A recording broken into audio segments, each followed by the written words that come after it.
I'm doing today. Welcome to my photo live stream where we talk about photography and catch up with the community, see how everybody's doing. Hope everyone's doing well. I'm doing well. Sorry for the late start as always. It's just I don't know why. I can never start on time, but I appreciate you guys waiting for me and being here. And I see a lot of people already here in the chat section, so we'll just get into it. And as always, I like the audience, you guys to drive the conversation. So if you have any questions or comments or anything you want to talk about today, let me know in the chat section and I'll do the best that I can. So with that said, we'll start here at the top here. I see Richard says, hurry up. And good morning, Marcia. Good to see you. And Darko, good morning. I'm doing well, thank you. And any topics today? I suggest how we overcome the winter blues and lack of creative spirit on how trying different parts of our camera tech to inspire us again. Yeah, I could talk about that a little bit. And let's see. And then good morning, Steve. Good morning, Robert. Good to see you. And David Black and Bert and Andrew. Thank you so much for the coffee the other day, Andrew. I really appreciate that. And let's see, Tim Adams says, I've been watching your videos all week to master my EM1 Mark III. Without your tremendous help, I might be shooting pictures with a flip phone. Oh, I'm happy to help. I'm glad you found the videos helpful and we can connect at least on that level. And good morning, John. Good to see you. And Fabio. And he asked, did you ever try to adapt old M3942 lenses to MFT? What about their sharpness? Is it suitable for MFT sensors? Several of them out there are quite interesting, like the Helios. Okay, I've only adapted one or two old lenses, and they weren't the Helios. They were just crap lenses. I got at a thrift store. And just like uh, any modern lenses, there was different qualities of lenses throughout history, right? Some were better than others. The only problem with the old M39, M42 type lenses really is because they're so old, a lot of them are just not in good shape anymore. They have fungus growing in them, haze, dust, all kinds of things that can affect the image quality of the lens just due to its age. Uh, a lot of times the optics themselves have shifted or, you know, uh, so you can't really rely on them as a sharp lens. I mean, I'm sure there's some good copies out there and people are getting great images from them, but generally people buy these lenses uh, just to have fun with because of their character. And by character, I mean all of their defects, because optically their design is relatively old. So you can't expect very good optics from them or image quality like you would from a modern lens. So, because a lot of these lenses came out when there was really only black and white film, as far as I know, or generally that was the predominant format. So they didn't worry about correcting for different kinds of aberrations, like chromatic aberrations, which is a color, right? Chroma means color. Uh, so there was a lot of things like that that they didn't take into account. Also, the coatings they didn't really have good coatings back then either, so there's gonna be less contrast, uh, and a lot of times they used very few lens elements, because of, they didn't the lack of sophistication of design back then. Um, so that's part of what gives it its character, but also the lack of corrections of the light path going onto a digital sensor. So I would say if you just want to have some fun and experiment with some cheap lenses, it's fine, and just get some interesting shots from it. But I wouldn't expect any kind of clinical sharpness from them. But they are interesting, as you say. Like the Helios has this very interesting swirly bokeh effect. It's more predominant on larger sensor cameras because a lot of these old uh, lenses, the wide angle lenses are quite expensive. So it's harder to use on a micro four thirds format than say even an APS-C or full frame. And I see Eric's here. David Tellett, good to see you. And John says, just learned OM Workspace now has AI denoise, but only for more recent cameras, starting with the M1 Mark II and forward. Yeah, it's okay. It's okay. It doesn't hold a candle to, say, DxO, but it's better than nothing, and it's certainly better than the standard noise reduction that simply basically smudges the image, right, to hide the noise. And Wade has some feedback. I've adapted M39 and M42 to MFT. Lots of fun. I use a magnify aid for focusing, which is very precise. Yep. And Thomas is here. Good to see you. 12 degrees Celsius. Okay. Not too bad. Uh, it's going to be warm here today too, up to 60 degrees Fahrenheit, whatever that is in Celsius, maybe 15. And ATR Bear, good morning. Roger, good morning. Seraphin, the winter blues aren't too tough in Florida. I know. That's the thing about the United States compared to, say, a lot of other countries that are much smaller, is we can have a heat wave, a frickin' blizzard snowstorm, hurricanes, tornadoes, like all on the same day, but in different parts of the country, right? We could have like flooding in one area and then a frickin', drought in the other. uh, but for today, it's going to rain, but we're supposed to get snow again in a couple of days here, like maybe 4 to 8 inches is what they're saying. So that'll be fun, and it's not going to melt the next day like this. This last snow, it snowed about 6 inches this few days ago, and then the very next day when I went out to go shooting, most of it had melted away because it was like 30 degrees when it was snowing, and then the next day it was like 40s, way above freezing. And good morning, Wayne, and Calvin is here. Good to see you. And let's see, Darko. Since I never had a DF Nikon, what technical creative options does the unit have? Nothing special. It just has like for example, it has a monochrome and portrait and some other sort of profiles built in that you can adjust for the JPEGs. But that's it. Nothing that any other Nikon, of that era would have, wouldn't already have it in itself. So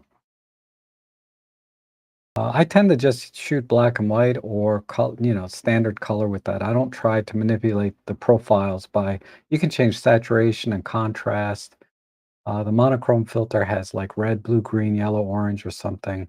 Just very, very basic, very rudimentary. It may have some other stuff, but I never use it. Oh yeah, I saw that. Yeah, explore my Pentax monochrome. So I'll talk about some panos I did this week. And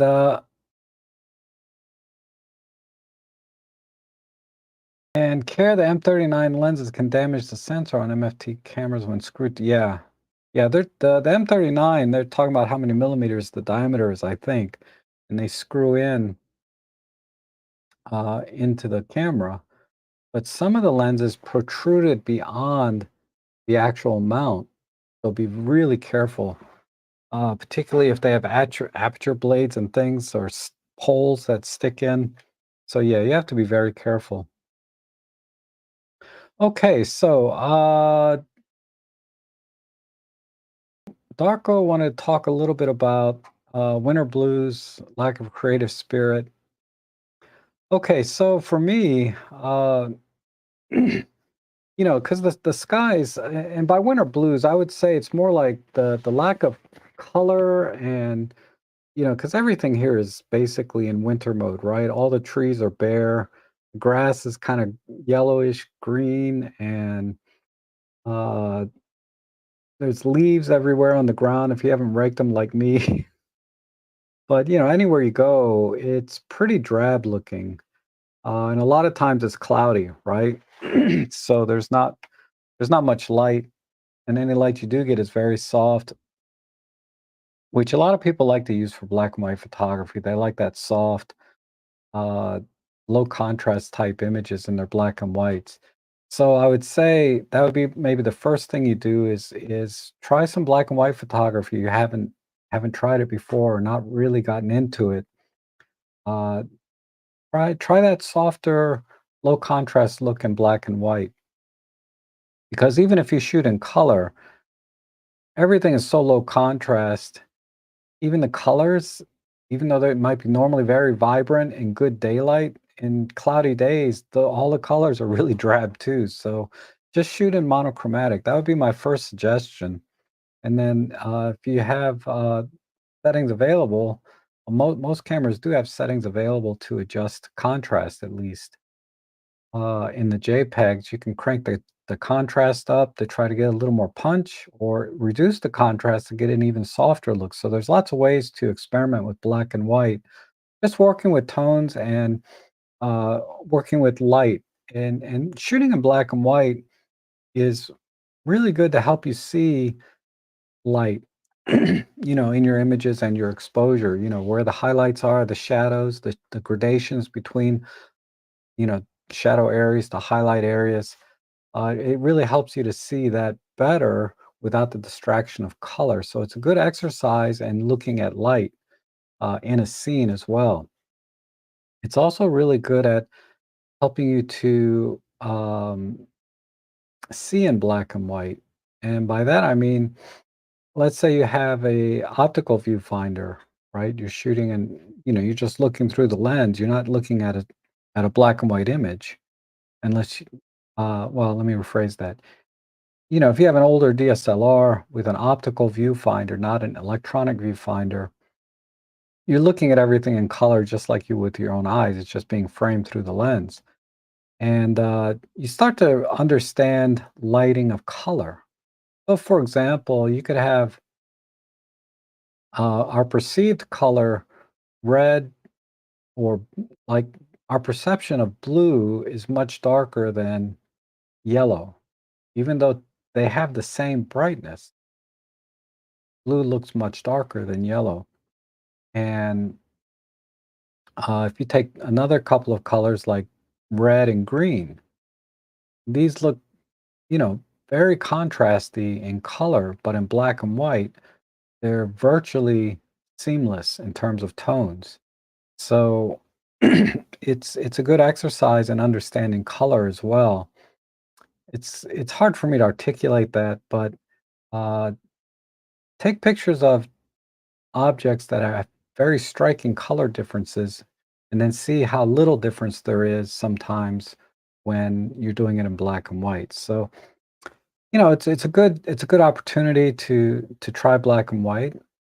If you're an avid black and white photographer already, there's other things we can do. Like uh, what I like to do is panoramic type shots. And that's where you take multiple images, either side by side or in multiple rows across, and stitch them back together in post processing. And you can use a free software called, I think it's pronounced Huggin, Hugin. If you don't have software that stitches panoramas together, Huggin is actually quite good. And there's a lot of tutorials on Huggin online. But, I love doing panoramas. That's one of my favorite things. But what you can do is you can take, like, a scene that you would normally use a very wide angle lens, but in this instead, bring a telephoto lens or a short telephoto, like a 45 millimeter on micro four thirds, 75 millimeters on micro four thirds, which is a 150 millimeter equivalent, and capture the same field of view with a telephoto that would normally only capture about this much, and then do panels and stitch those together. Some other things, if you have Olympus Home System cameras, you can do high-res shot modes to effectively give you a long shutter speed, right? And I'll show you some examples of that. So these are the things I've been doing, right? Because of the lack of color and lack of uh, shadows, meaning or lack of light because it's just cloudy all the time. And let's see, what else is there? There's, if you're stuck indoors, like most likely during the snow, I'll probably be indoors. You can do focus bracketing. And if you have the right lens camera combination, you can even do focus stacking in camera and experiment with that and see what kind of results you get and get really good at that. And try focus bracketing, um, combined with macro, right? So a lot of our lenses can get very close, like the 12 to 40 Pro is a very good close-up lens. So a lot of people call it macro just kind of as a catch-all phrase, but really we're talking about close-up photography where, say, something the size of your of a penny, for example, like this, could fill up about half the frame, and then you just crop in a little bit to get one to one. But a true macro lens will make this penny fill the frame edge to edge almost, right? If it were square, that would be macro if this were one to one. But I think you can get about 4 to 1 with the 12 to 40 Pro and a lot of the Olympus lenses. And if you don't know what your closest focusing distance of your lens is, this is a good time to find out and practice focus bracketing. And you can do it in camera most of the time. A lot of cameras have that feature now. If you don't have focus bracketing, then you can do it manually. And then there's a free software called Picolay, Picolay, which is a free focus stacking software for stacking focus bracketed images. So there's another one. So Hugin, Hugin, Hugin for panos, Picolay for focus bracketing. And those are great things and a lot of fun to do. And close-up photography, macro photography is a great uh, is a really a great way to expand your photography. Um, just broadly speaking, those are the kind of features that I think in camera that most cameras can handle, or you can work around doing it manually. This kind of photography, if you haven't explored it. Another thing you can do is if you have a flash and you've never used it, this is a great time to practice using flash. Try to understand how it works, what your sync speeds are in your camera, um, so that if you want to do TTL, if you want to shoot in full manual mode, you should learn how to do that. That's going to be very critical to expanding your photography is learning how to shoot in full manual mode on your camera and then adding on to that flash photography. So if you watch any flash tutorial on YouTube, you'll see a lot of times they use the flash in full manual. There's very few videos out there talking about using TTL with flash because it's not reliable, generally speaking. Even on a modern camera, you can get a lot of exposures that you weren't intending to get. Too bright, too dark, misfires. So shooting in manual mode. So this is a great time to break out your flash, long story short, and learn how to use it. If you're stuck indoors, that's a really good time. You can use flash outdoors as well. But start with indoors, understanding all the functions of how to use flash, the TTL modes and the full manual modes, different power outputs, all of that stuff. So these are all things you can do in the winter time, and these are things I think would greatly expand the kind of photography that you can do. Because a lot of us, we go out and we just point and shoot, right? We take pictures, we focus on our composition, our lighting, our color, uh, and we're trying to capture stories, right? We do all these things all the time, but expand that. If you haven't done black and white, do black and white, do panoramas, do focus bracketing, do close-up photography, learn how to do flash. These are all great things that will tremendously expand your photography. And One last thing you can do is also long exposure, like intentional camera movement, or what it's often, commonly just referred to as ICM, where you shake the camera and get blurry images. That's another thing I've been doing during the winter. So all these things I'm telling you because these are all things I'm doing myself to stay creative, get more familiar with the individual techniques. Like I'm still learning how to use Huggin. It's always been kind of my nemesis is getting a workflow in Huggin just right that I can consistently reproduce a decent panorama. Uh, so anyhow, I hope that helps, and I'll come back and I'll show you some examples of all of those things that I just been practicing here at home very recently. Okay, let's see. And but great topic there, John. I'm sorry, Darko. And let's see. Where did I leave off here? I don't know why my chat window always jumps up. Alvin is here. Lasse, good to see you. Wow, -6. Wow, that's cold. -12 in the morning. Yeah, that's pretty cold. Uh, it's gonna get not, it's gonna get pretty close to that at night here next week over here. Today we're like +15 Celsius, but in a few days it's gonna get cold again. And Thomas says, still occasionally use the Fujian 35 Sin lens for swirly, but oh yeah, I remember that. The C-mount lens that I suggested way back on episode number 5, like 8 years ago. Gosh, I haven't pulled that lens out in a long time. But yeah, that's a great little lens. It's like $30. I wonder if it's still available. I'm going to share an affiliate link for that. That really is a fun lens. Uh,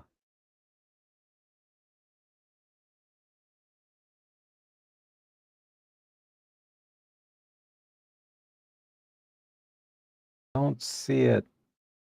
Oh, here it is. Well, now it's $39.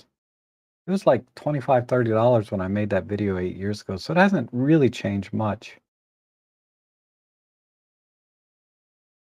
Let's see if they have one for Micro Four Thirds. Yeah, this one. So it's this lens here, and this comes with a Micro Four Thirds adapter, and it's really nice on the camera. If you watch my episode number 5, you'll see this lens on the Pen F. I have it here somewhere. I haven't used it in forever though. Um, but it is a fun lens. So it's a lens I can highly recommend it if you want to have some fun and not spend a lot of money and get swirly bokeh. So episode 5 lens. Okay, so there's a reminder. It's for episode number 5, and that's the lens that I use, and I give a lot of examples in there. Okay, and I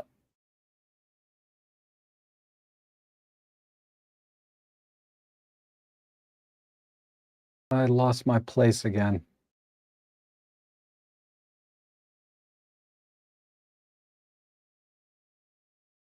And let's see, OM1X, 28 megapixel, maybe, maybe we're still a few years off. Yeah, as you can tell, it took what, 4 years to come out with the OM3. And OM1X is going to require just the same amount of time. Not that they can't work on two things at the same time, but these are very different designs. Trying to make something and miniaturize it or make it as small as possible, whereas the OM1X is going to be okay. We can make it larger, but if they come out with an OM1X, it can't just be a repackaged OM1 Mark II. It needs to have new tech in it, new sensor like you're suggesting, whether it's 25, 28, whatever it is. They could even keep it at 20 megapixels. I think they probably do the 25 megapixels or so. Anyway, it needs to be more than just a repackaged OM1 Mark II. It needs to do substantially more, like when the OM1 EM1X came out, I believe it was the first camera to have subject detect of any brand. Don't quote me on that, but the M1X was pretty revolutionary with the autofocusing technology. And then, of course, using dual piping, dual processors, and then the overall ergonomics were spot on. And that's a camera. I think when it gets down to about maybe 500, if I can get one for 500, I shouldn't buy it. But it's hard not to buy a flagship camera for like a fraction of what it costs brand new. Hard. I can't help myself. I'm a collector. I don't have gas. I'm a collector. Uh, oh, and thank you, David, for sharing the links to the software. This is all great stuff. There's another software out there called EXIF Tool, EXIFTOOL, which I'll do a tutorial on. It's a very handy software, especially if you're going to be using adapted lenses, because there's no EXIF data being uh, communicated to the camera. So when you upload your images into your software, you just get a blank on the focal length, a blank on the aperture, a blank on the lens manufacturer. You don't know what lens you used. So EXIF Tool will put that data in there for you that Lightroom can read, DxO can read, and then you can start cataloging your photos by lens and focal length or aperture, right? It's a great tool, EXIF Tool. If you could share that link too, David, if you have a second, I really appreciate that. EXIF Tool is really good. There's also one called GUI EXIF Tool. You need both. You need the EXIF Tool, which is the underlying code, and then GUI EXIF Tool is for Windows. I don't know if they have it for Mac, but they have a GUI EXIF Tool which uses the EXIF Tool engine so that you can use it in Windows, and it's a lot easier to use that way. It's almost like using File Explorer to change your uh, EXIF data. And I've been using it a lot recently for the OM3 because the OM3 is not supported by Lightroom, DxO, whatever. Nobody's supporting this in software. However, I went into the EXIF tool and I changed it. I changed the camera model to say OM1 Mark II.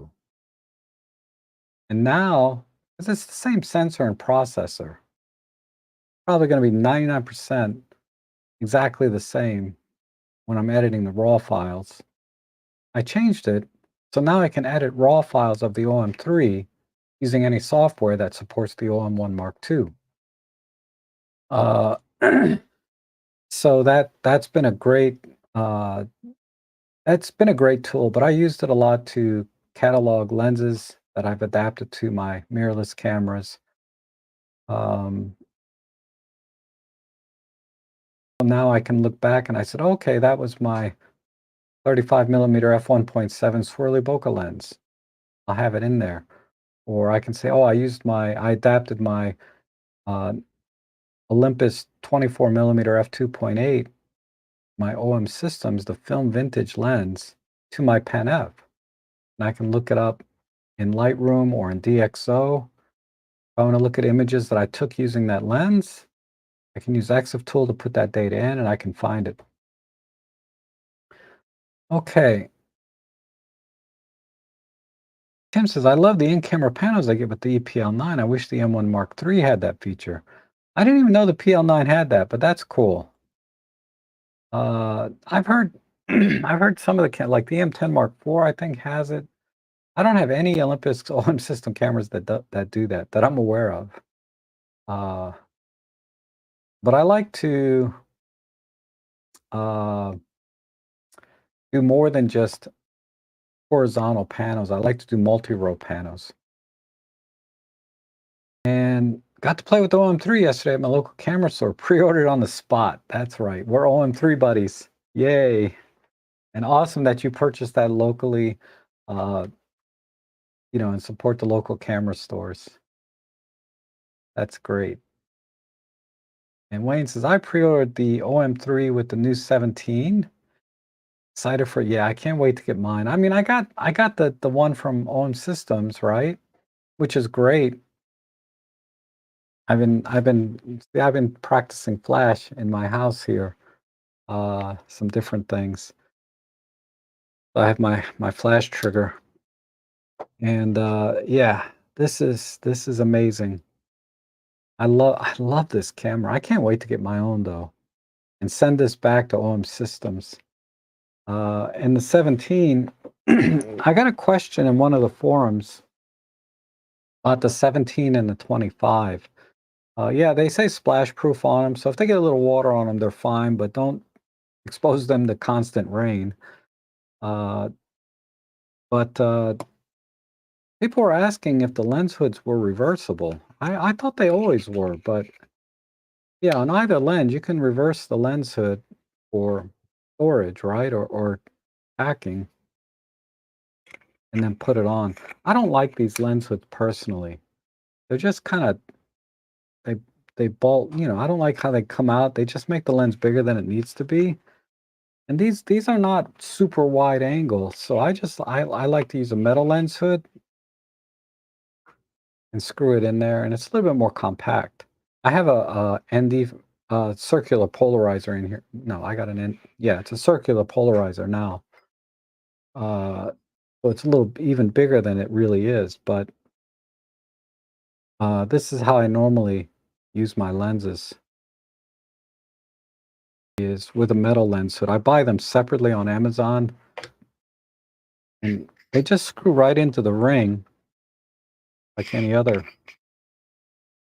And I think that's much more attractive as well, rather than say, you know, this, I don't know, it's hard to see on camera, right? Yeah, that's a lot smaller, see? Look at the difference in size. God, that's like nearly 2 centimeters difference. So, uh, so I'm glad they included the lens hoods, because a lot of people aren't going to buy a separate one. Like these are like $8, right? These hoods. Uh, so a lot of people, you don't need to buy a lens hood. It comes with it now. But I just don't like them. Just a cosmetic thing.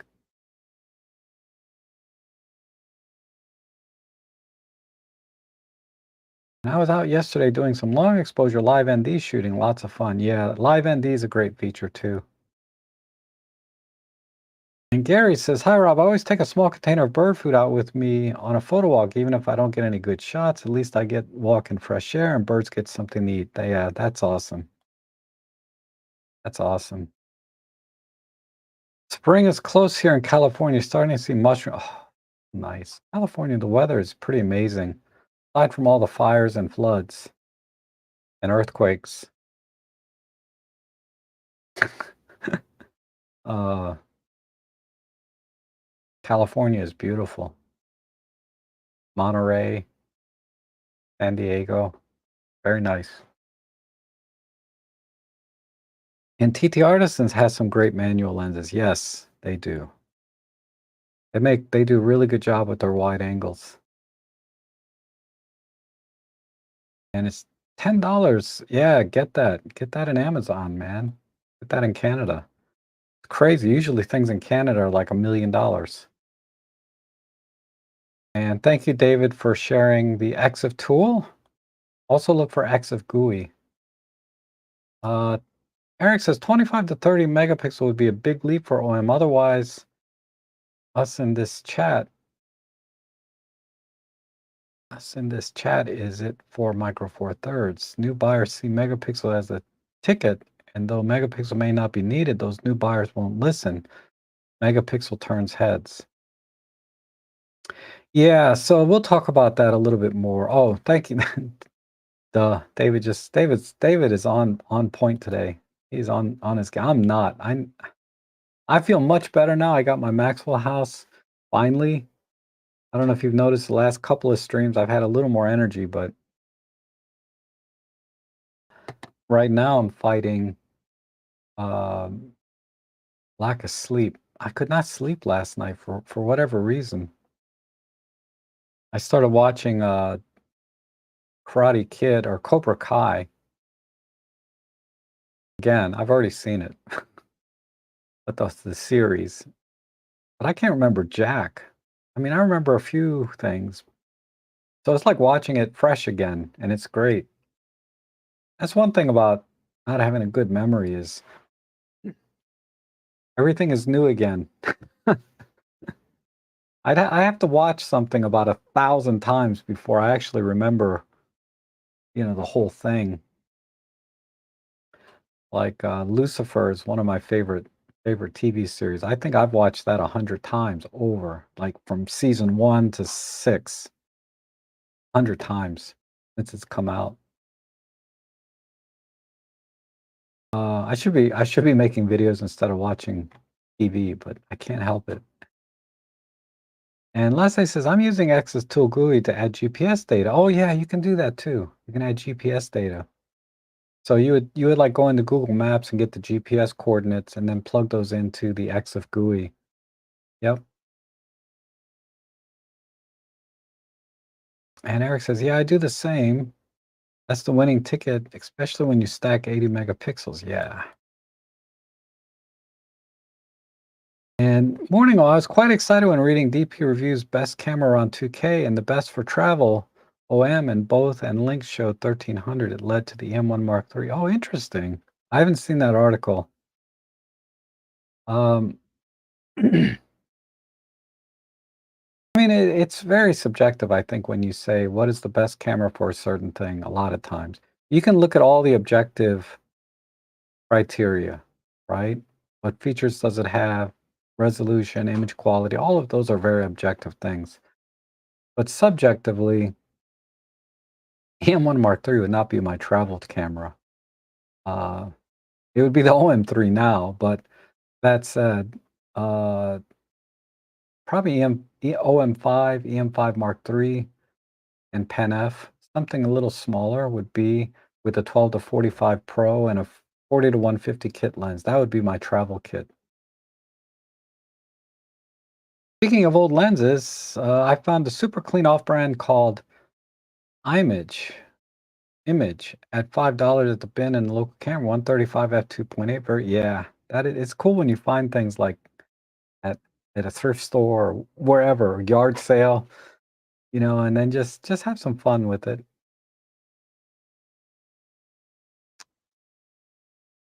And David Black says, "I pre-ordered the OM3 from my local camera shop. Good job. And I'm trading my OM5 for it. The OM3 will be a backup to my OM1 Mark II plus my everyday camera." David, while you're here, I could look it up, but who knows if they've updated the manual. But something new on the OM3 that was not on my OM1 Mark I, and I'm still on firmware 1.6, is I don't know if you remember, like on the EM the old EM10 Mark II. I don't use it very much myself, but let me find an example. Do you remember the blinkies? Like these are red blinkies showing you that the highlights are overexposed, and then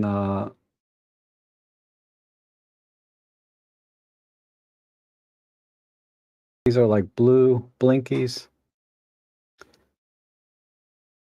I can only do this on the OM1 with when I have it in the small window like this. But on the OM3, you can now get a full screen of blinkies. So they kind of brought that back, being able to customize the playback view. So I don't know if the OM1 Mark II does this, but the OM1 Mark I, firmware 1.6, does not. Okay. Uh, yeah, the OM3 is an awesome camera. And Wayne says, I'm also thinking about a new PC for photo editing. Wonder if I can get away with a laptop. Yeah, I use a laptop. The difference in performance between laptop and desktop has narrowed. Marco, if he's still here, can chime in on this. But, I would only recommend a full-on desktop if, you like to swap parts out and go really very high end and you're into that PC building type world. That's a whole other that's a whole other area, much bigger than photography, is PC building, right? It's a much bigger hobby, I think, than photography is. And you can get into that. But for me, a laptop is fine. You can get a really good laptop that'll get you probably 80% of the way there for $1,000. And if you spend 2,000, you can get about 90% what a desktop could do, or about the same price point even. And you got a monitor. So yeah, when I before I bought this laptop is, gosh, it's going on 2 years now. Before I bought this laptop, I was considering going to desktop for my home studio setup. And then when I looked at the pricing and the performance, I was like, not that much difference anymore because the laptops now support pretty pretty high wattage. It's because basically how fast your laptop is. There's a lot of things involved, but uh, if you have a relatively high power laptop, and I mean in terms of wattage, like how much current does it draw from the plug or from the battery, you know, it's going to perform well because that's really the only limitation of a laptop. It used to be is they didn't draw much power, so they couldn't power the CPU and graphics card to give you the kind of performance that a desktop would. And they did that primarily because they wanted to have long battery life and also because laptops don't manage the heat very well. Because the CPUs get very, very hot. And then they throttle down, meaning they slow down when they get hot so that they don't melt. And but thermal management and things like that have gotten really good on laptops. The point that unless you're doing sustained, 100% pegging your CPU and GPU all the time for any length of time, uh, there's no reason not to get a laptop. You're not going to get the throttling or you're not going to see much difference in performance. But again, Mark would be a better person to chime in on that. And you can't beat the portability of a laptop, right? You just fold it up and take it with you. Okay. And I have a great laptop on my deal page, like $1,100 or less. It has the new AI chip, so as software starts to support that, you're going to get better performance without needing any extra power.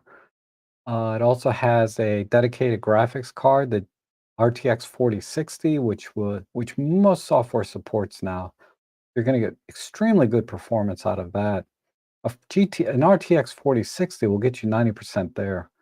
Unless you're doing video. If you're doing video, you probably want to upgrade to like a GTX or RTX 4080.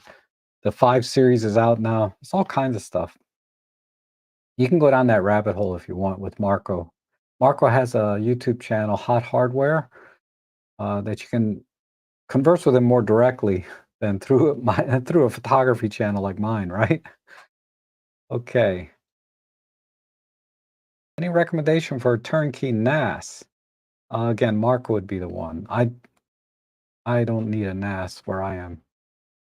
It's just me living here, and I just plug everything in my Thunderbolt port directly.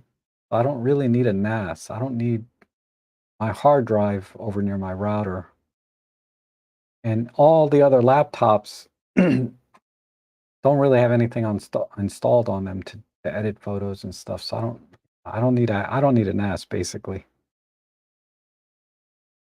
And Rob, you make me laugh. So really, what did I say? That was funny. I don't know. Uh, Cobra Kai finale was awesome. You know, I have to. I don't know if I'm on the last season, but I haven't seen anything past when they had a big fight at the end. Like that's like every episode, right? But it went crazy at the end there. I'm waiting for like the next part to drop, the actual last episode. Maybe I'll have to look. I have to look. Maybe it's out and I just missed it. But I started back on season 1 and now I'm up to season 3.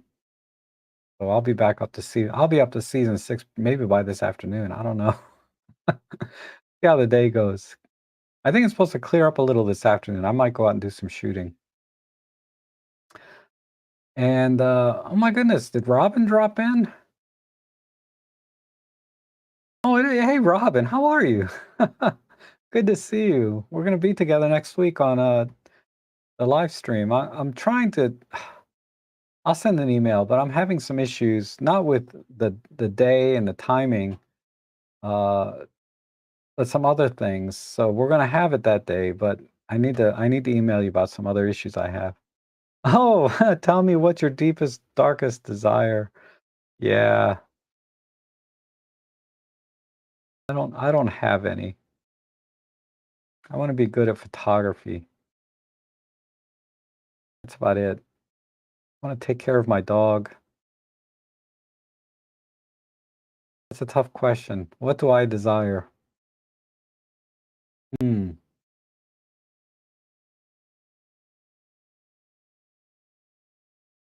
Gosh, I'm a very simple person. I'm very content.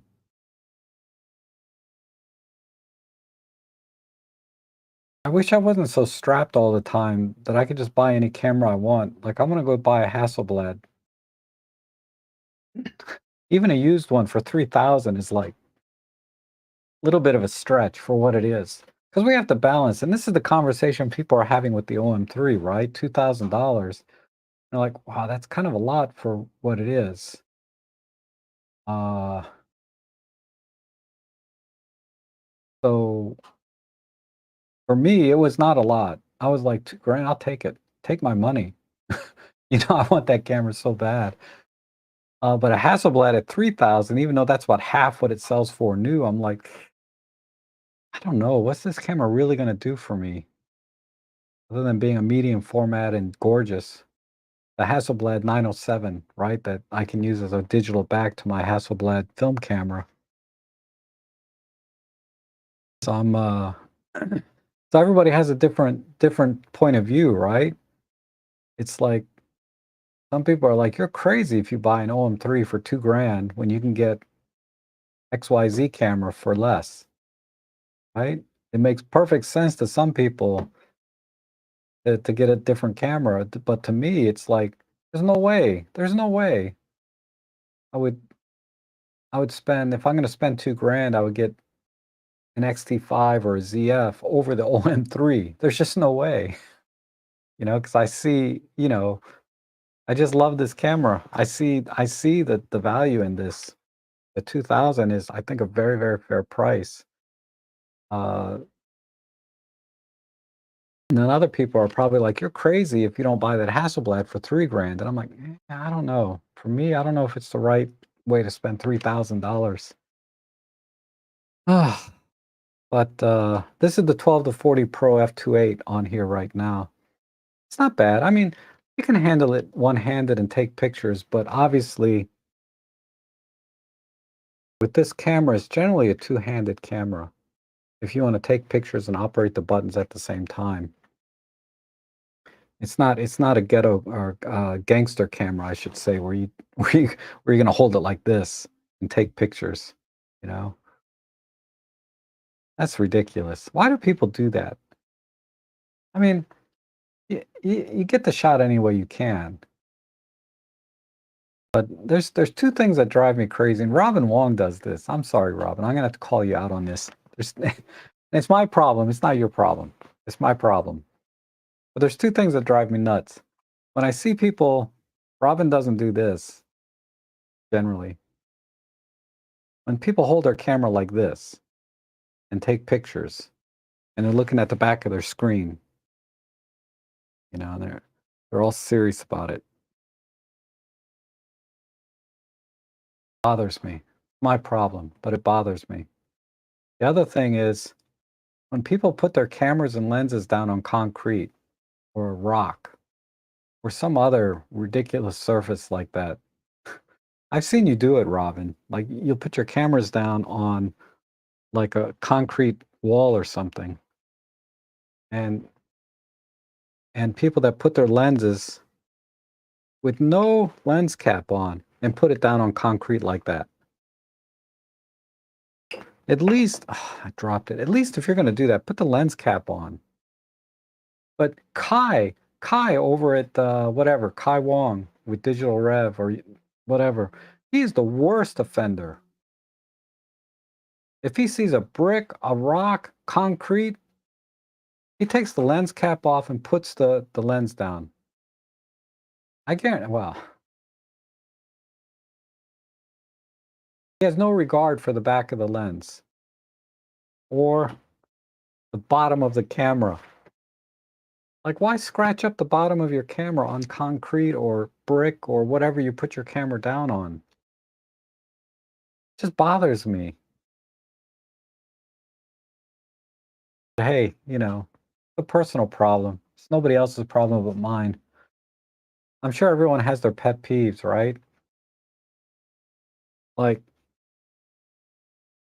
Robin doesn't like lens hoods. I do. So we can call each other out, right? He can say, Rob uses lens hoods. It's ridiculous. And I can say, Robin doesn't use lens hoods. It's ridiculous. Calling each other out doesn't mean one is right or one is wrong. It's just we each have our own way of doing things, right? Okay. Is OM3 getting any promotions for pre-orders? I think it's like $200 off the lenses, off the 17 and the 25. Maybe the 100 to 400 might have some bonus, but definitely the 17 and the 25 millimeter. If you buy it together with the OM3 and you get the lens, you get a couple $100 off this. And let's see. And Wayne, Marco's willing to Marco's so helpful. I know he's interacted with some viewers already for my channel and helped them out a lot, either with really good deals, right? Or building a system at probably half the price you'd pay if you bought it. Marco's done some good work for the community here, and I really appreciate it. And he certainly gifted me many things. Like I got to really write stuff, base plate for my own one Mark II, 35 to 100 f2.8, just to name a few. Those are the more recent ones. But over the years, Marco's always been very supportive of me and you guys, the viewers here on my channel. He's probably even more supportive on his own channel. And the OM1 1.7 firmware is excellent. Okay, I'll have to download it. I haven't updated yet. Downloaded the 549-page OM3 manual for something to read last night. All right. I didn't read it though, but there's lots of good stuff in the OM3. The Blinkies is the one. That's something that I guarantee not one reviewer, you could probably watch the 100 videos out on the OM3. I guarantee not one person has mentioned that. And that's the only reason I have a YouTube channel at all, or anybody that watches, right? Is because I'll have that one thing that nobody ever talked about. And they're like, yeah, Rob talked about that. Like, I guarantee there's not one other channel that knows about the workaround for the Godox flashes and doing in-camera focus stacking. I have a video on that. The trick is to put the flash into multi-sync mode or multi-strobic mode. You don't know what I'm talking about, don't worry about it. But if you're having trouble in-camera focus stacking with off-camera Godox flashes, I'm the only one on the entire YouTube world that has that video. Anyhow, tooting my own horn, but sometimes, it's the little things that just make I just want to make everyone's life a little bit easier or a little bit better. Just one little thing at a time, right?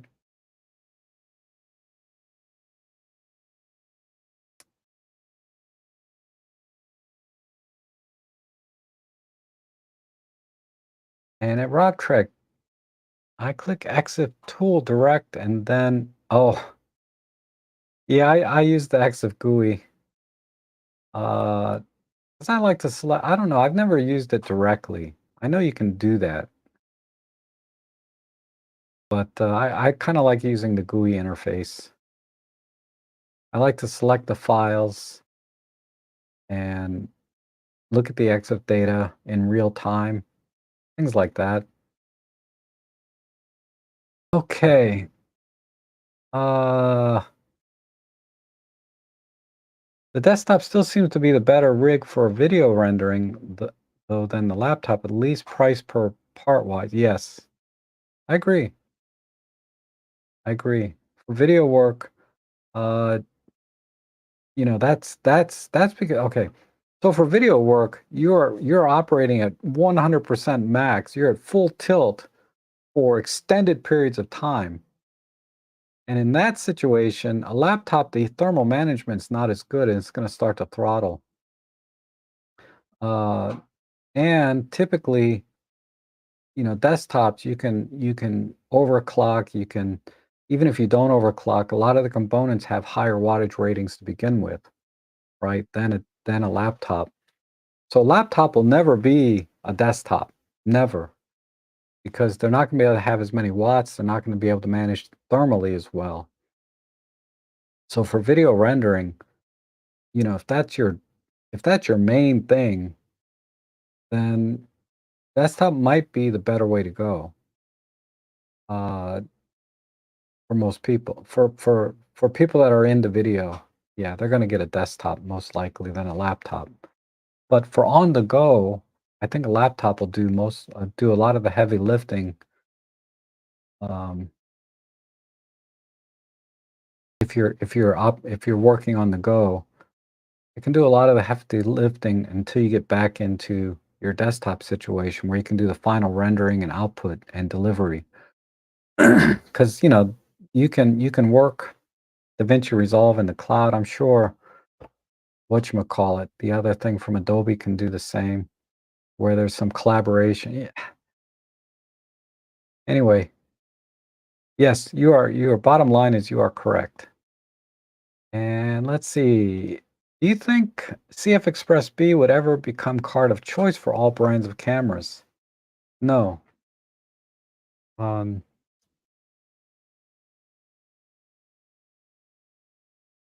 I mean, when you say ever, that's kind of a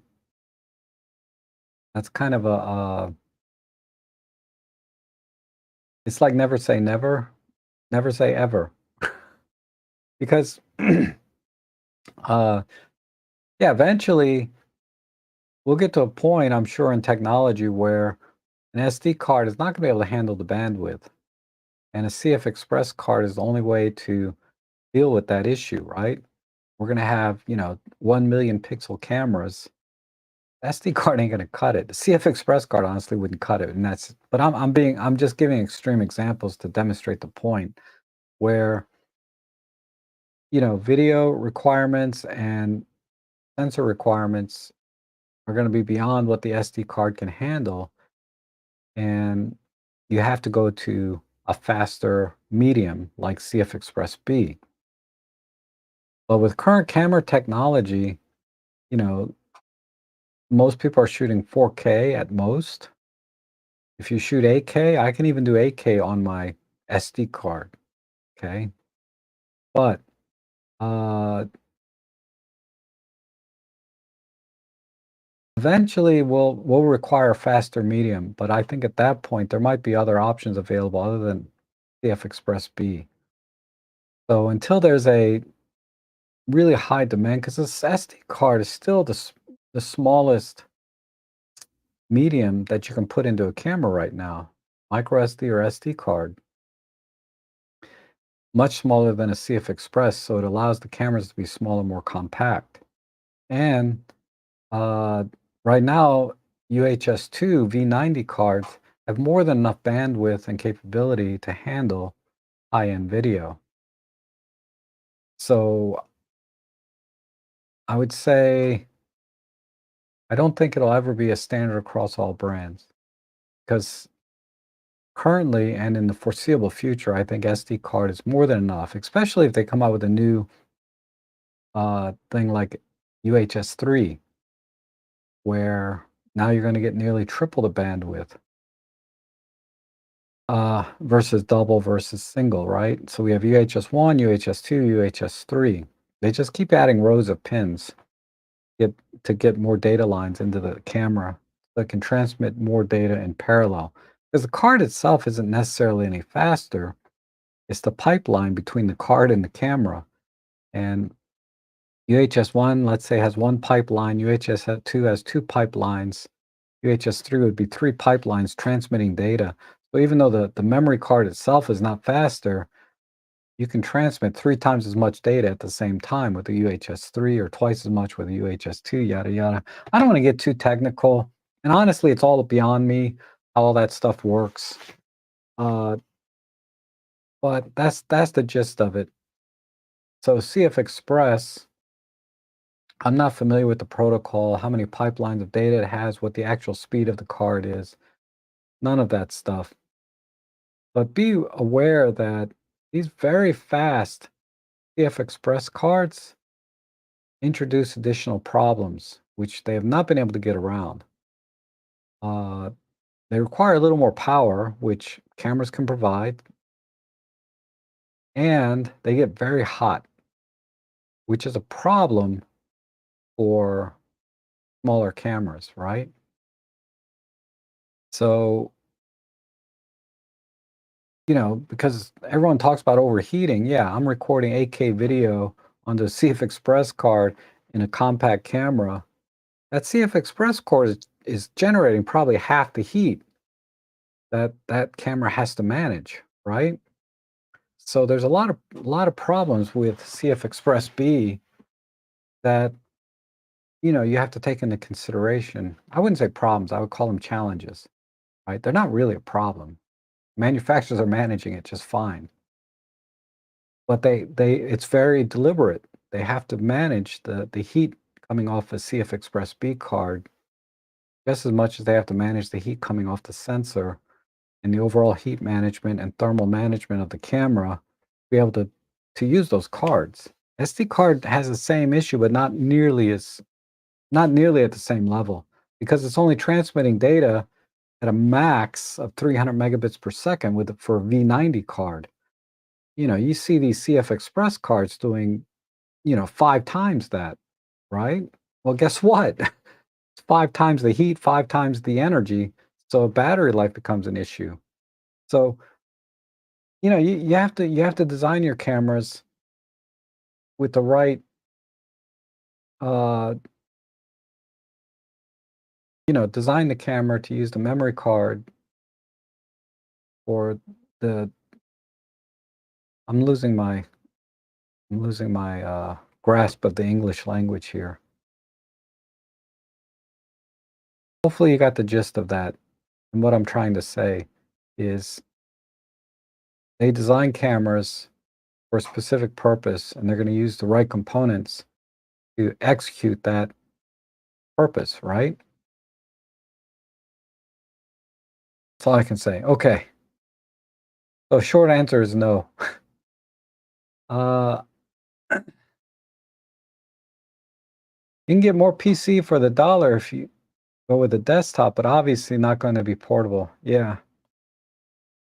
Yeah, definitely. A PC generally, yeah, more bang for the buck, but then the compromise is you pay for it in size and power. Because, a desktop PC not only has generally higher wattage requirements, they're going to have huge power supplies, and there's a conversion factor there of efficiency, then huge cooling systems, et cetera, et cetera, et cetera. But it's kind of it's just the way it is. You can wait, the RTX 50 series laptop's coming in March. Much better media engine, nice for encoding. Okay.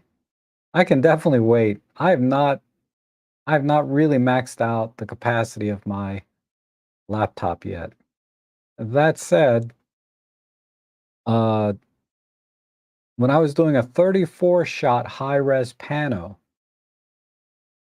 took me 2 hours to edit this photo. So, let me let me let me share a couple of photos. Let's talk about some pictures I did this week, and then just for about 5 minutes, and then I'll go back to the chat section. Okay. What's the best way to do this?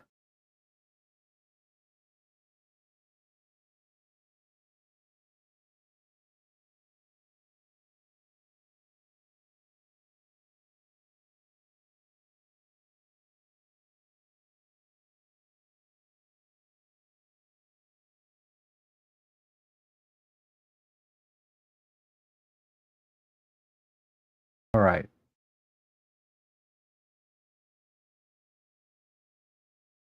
So, oops, this one. This image, let's see if the info pops up.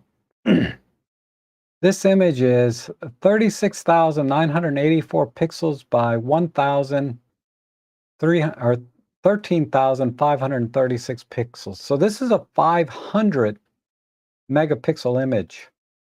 And this is 50 megapixel high-res shots combined, stitched together. Basically, it's 3 rows of 9. Okay? Or 3 rows of maybe 3 rows. Anyway, it's three rows. And I ended up with 34 images, high-res shot mode, 50 megapixels each. And let's pick something on here. Like, you see these let's see. You see these little branches right in here? I can punch right in and look at the detail we're getting. I can see the little green things, moss down here. And this is a 100% crop. 100%. Let me back out. Let's pick another point. How about these branches right here? Right in here. Look at that. You can see there's just some old dead branches. There's some logs here that somebody cut. And then the other thing, this is what I was talking about, high-res shot mode also acts like a long exposure. The OM3 is doing an excellent job at blending these images for the high-res shot with really very few artifacts. Now, I have some artifacts in the sense that you can see some ribbing here in the waterfalls, but for all intents and purposes, this is an excellent long exposure image using high-res shot mode. Let's back out. Remember that what we just looked at, 100% crop, is that little thing. Now let's go all the way to the back here. I'm going to zoom in 200%. Look at that. Amazing. There's another tiny, this is not a bridge, but this is like a I don't know what you would call this, but this is a waterfall here, but it's artificial. Um, I was way, way back here. How about this tree? Look at this tree line. Look at the detail I got in that tree line.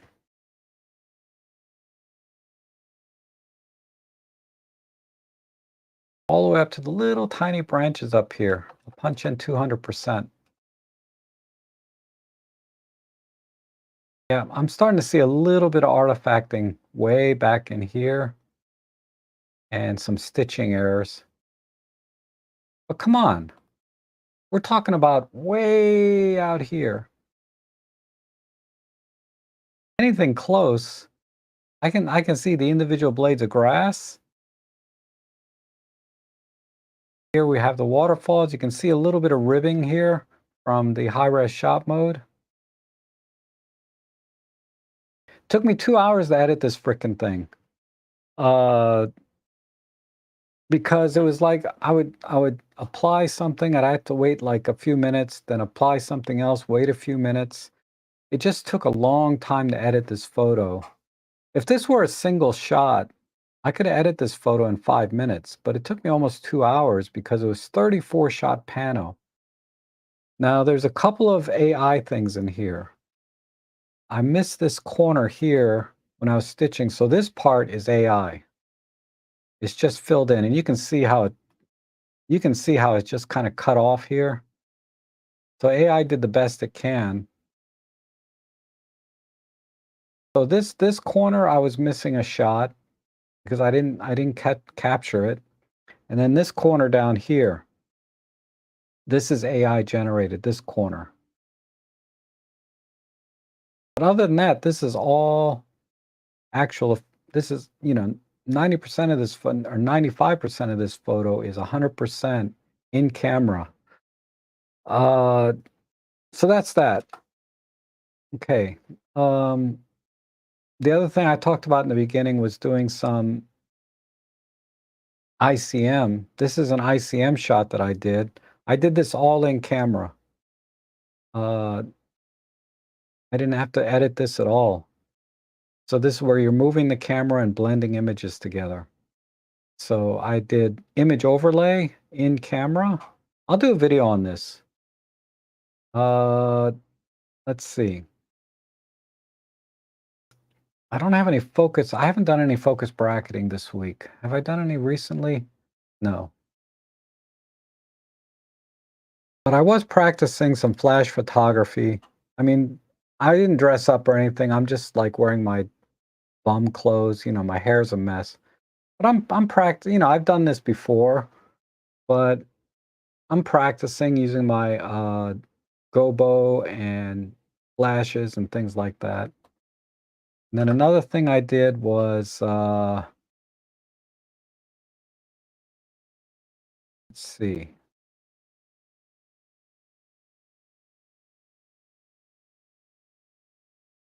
This is another panel I did with my. This is a 9-shot panel. Same scene, but I did this with the Pentax Monochrome.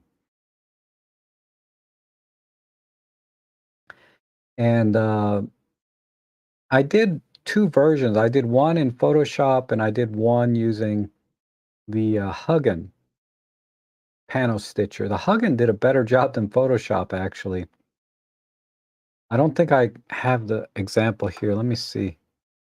That's the Photoshop one. Yeah, I didn't export the Huggin one yet. But you can do this in Huggin and it actually does a better job. How can I tell it did a better job? Well, if you look at the horizon here, it's a little bit of distortion here, barrel distortion. Not barrel distortion, but it's the same effect. This horizon is not straight. This is what Photoshop came up with, and I tried different settings, and I could not get this horizon straight. But Huggin actually did a better job. You have to learn how to use Huggin uh, because there's so many options. So I experimented a lot to get the right uh, combination of settings to get a perfect horizon.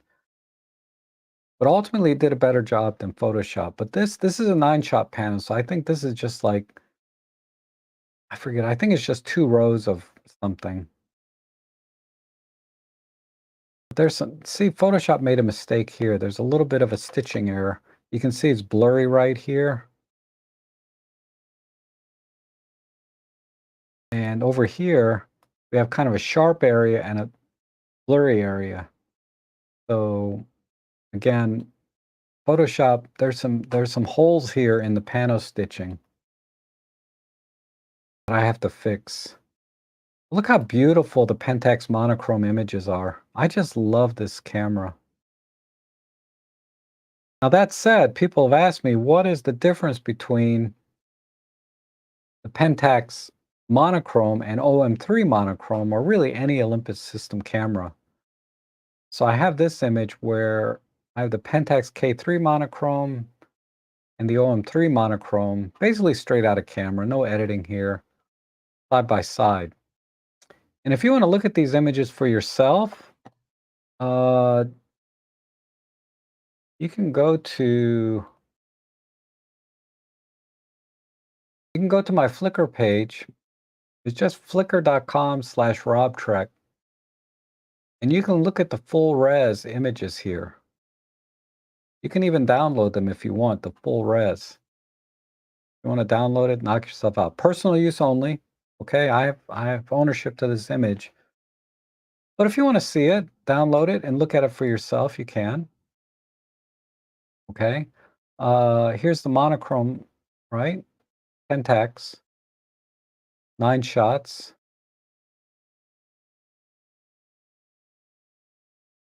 So knock yourself out there. Um, oh, this is the one that got into Explore. Okay, so and there's the comparison. You can compare this side by side if you want. But looking at the straight out of camera raw images don't tell the whole story, right? When you're looking at them like this on Flickr.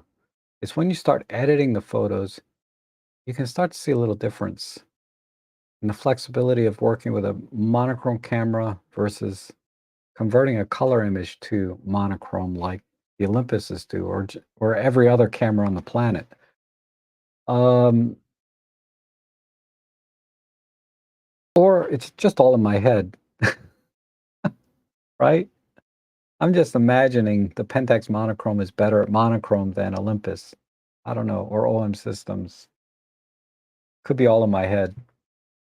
But it doesn't matter. All that matters is that I'm enjoying photography, enjoying the craft, enjoying the different kinds of cameras that are available to us. Okay? And that's all you should be doing is just enjoy the hobby. Enjoy the gear that you have. Take advantage of all the features. You know, just don't overthink it is all I'm saying. Is okay, I'm gonna go back into the chat now. Let's see.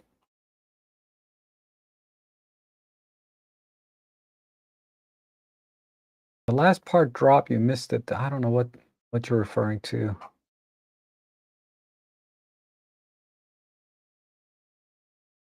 Okay.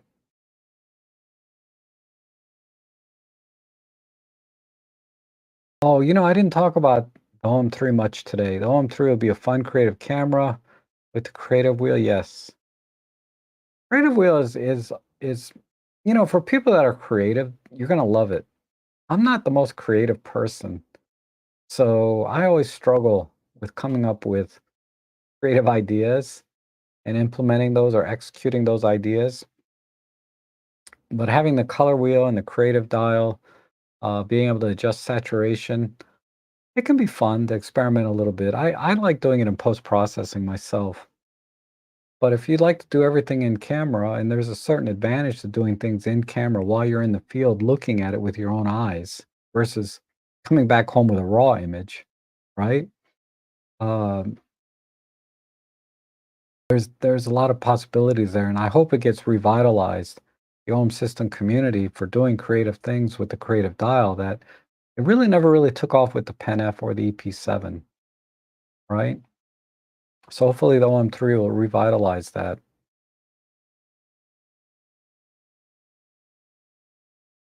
Okay.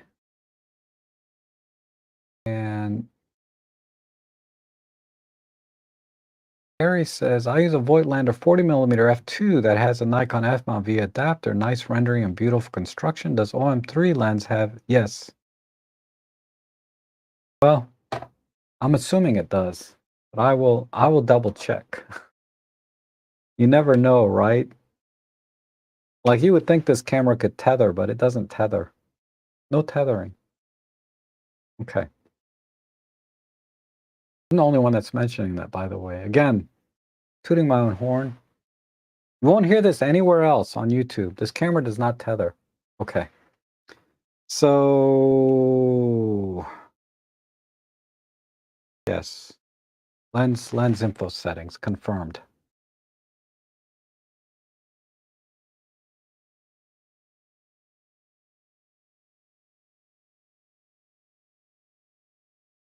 All right.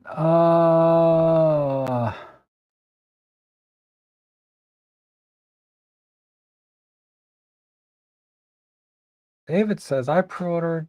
Okay, did that one. That one. I saw that. I'm sorry. I'm scrolling down the chat.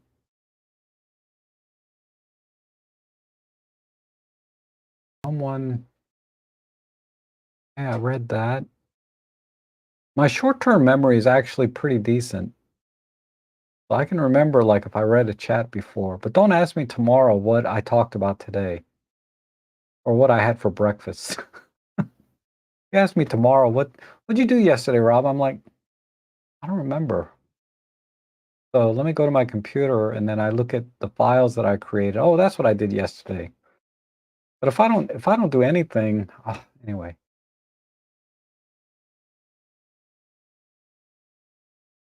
Yeah, I missed that too.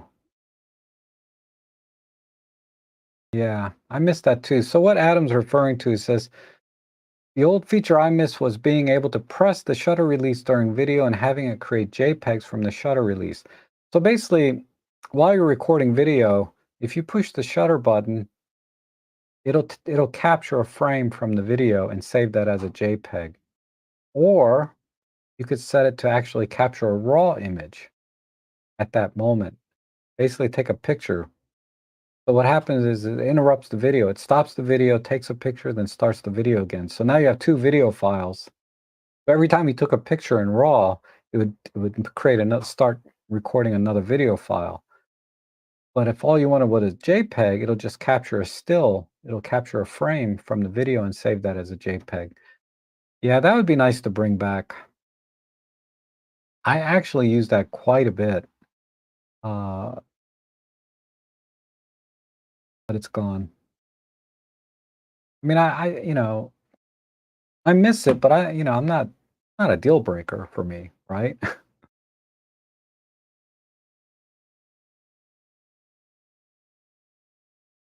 And my chat jumped up like all the way up.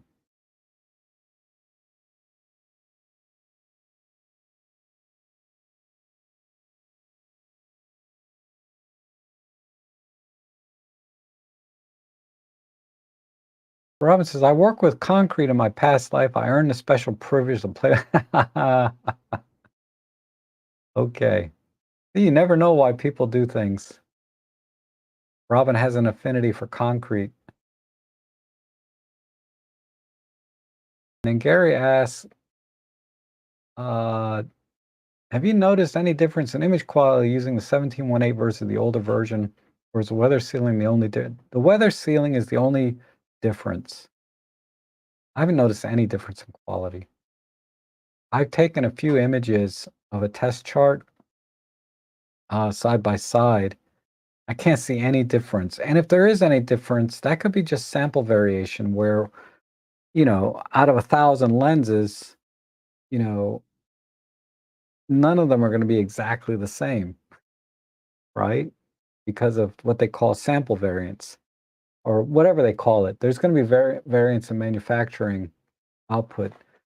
So I cannot reliably tell the difference between the two. I don't have, you know, and even if I did see a difference, it wouldn't be it wouldn't be fair to say that one was better than the other because of sample variance. Okay.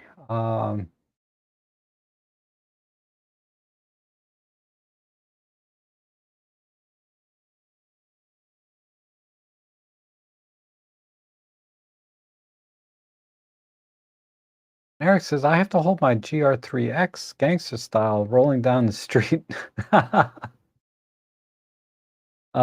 Sipping on ginger. Yep. Yeah, it has no EVF, and I abuse my OM1 on any surface. You guys.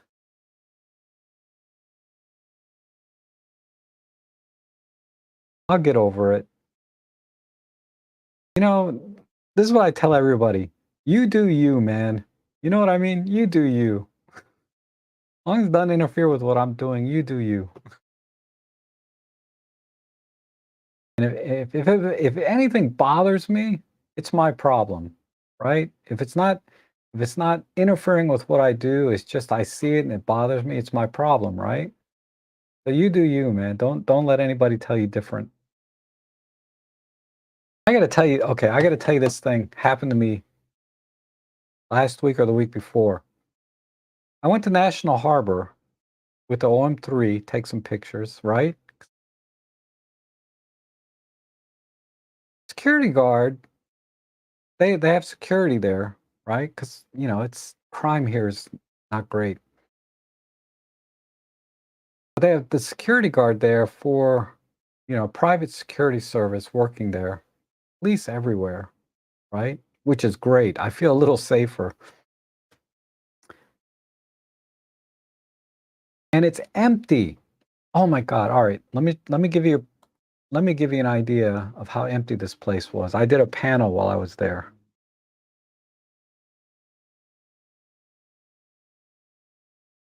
I forget how many shots this was. This was probably a 4 or 5 shot panel. There's two people sitting in the benches. Nobody over here. Two people walking over here. That is it. There's four people, and this is probably 3 or 4 blocks that we're looking at of this little area. Right over here. You see this guy standing here? I don't know if I can zoom in. I don't know if you can see this guy standing here. Private security, right? So I walk over to this part right here, and I start taking pictures of this It's Sugar and these two eagles up here. And he walks up to me and says, "Sir, excuse me, sir." I says, "Yes." He goes, "You can't take pictures." I'm like, what? He's like, "You're not allowed to take pictures here. Now, if you're taking pictures of people that you're with, that's fine, but you can't take pictures of the buildings." And I was like, "Well, that's new, but okay, I'll just stop." So I went somewhere else to take pictures where he couldn't see me, right? I didn't argue with him. I said, "Okay, I'll stop," right? So I didn't really stop. I just went around the corner and took some more pictures. But I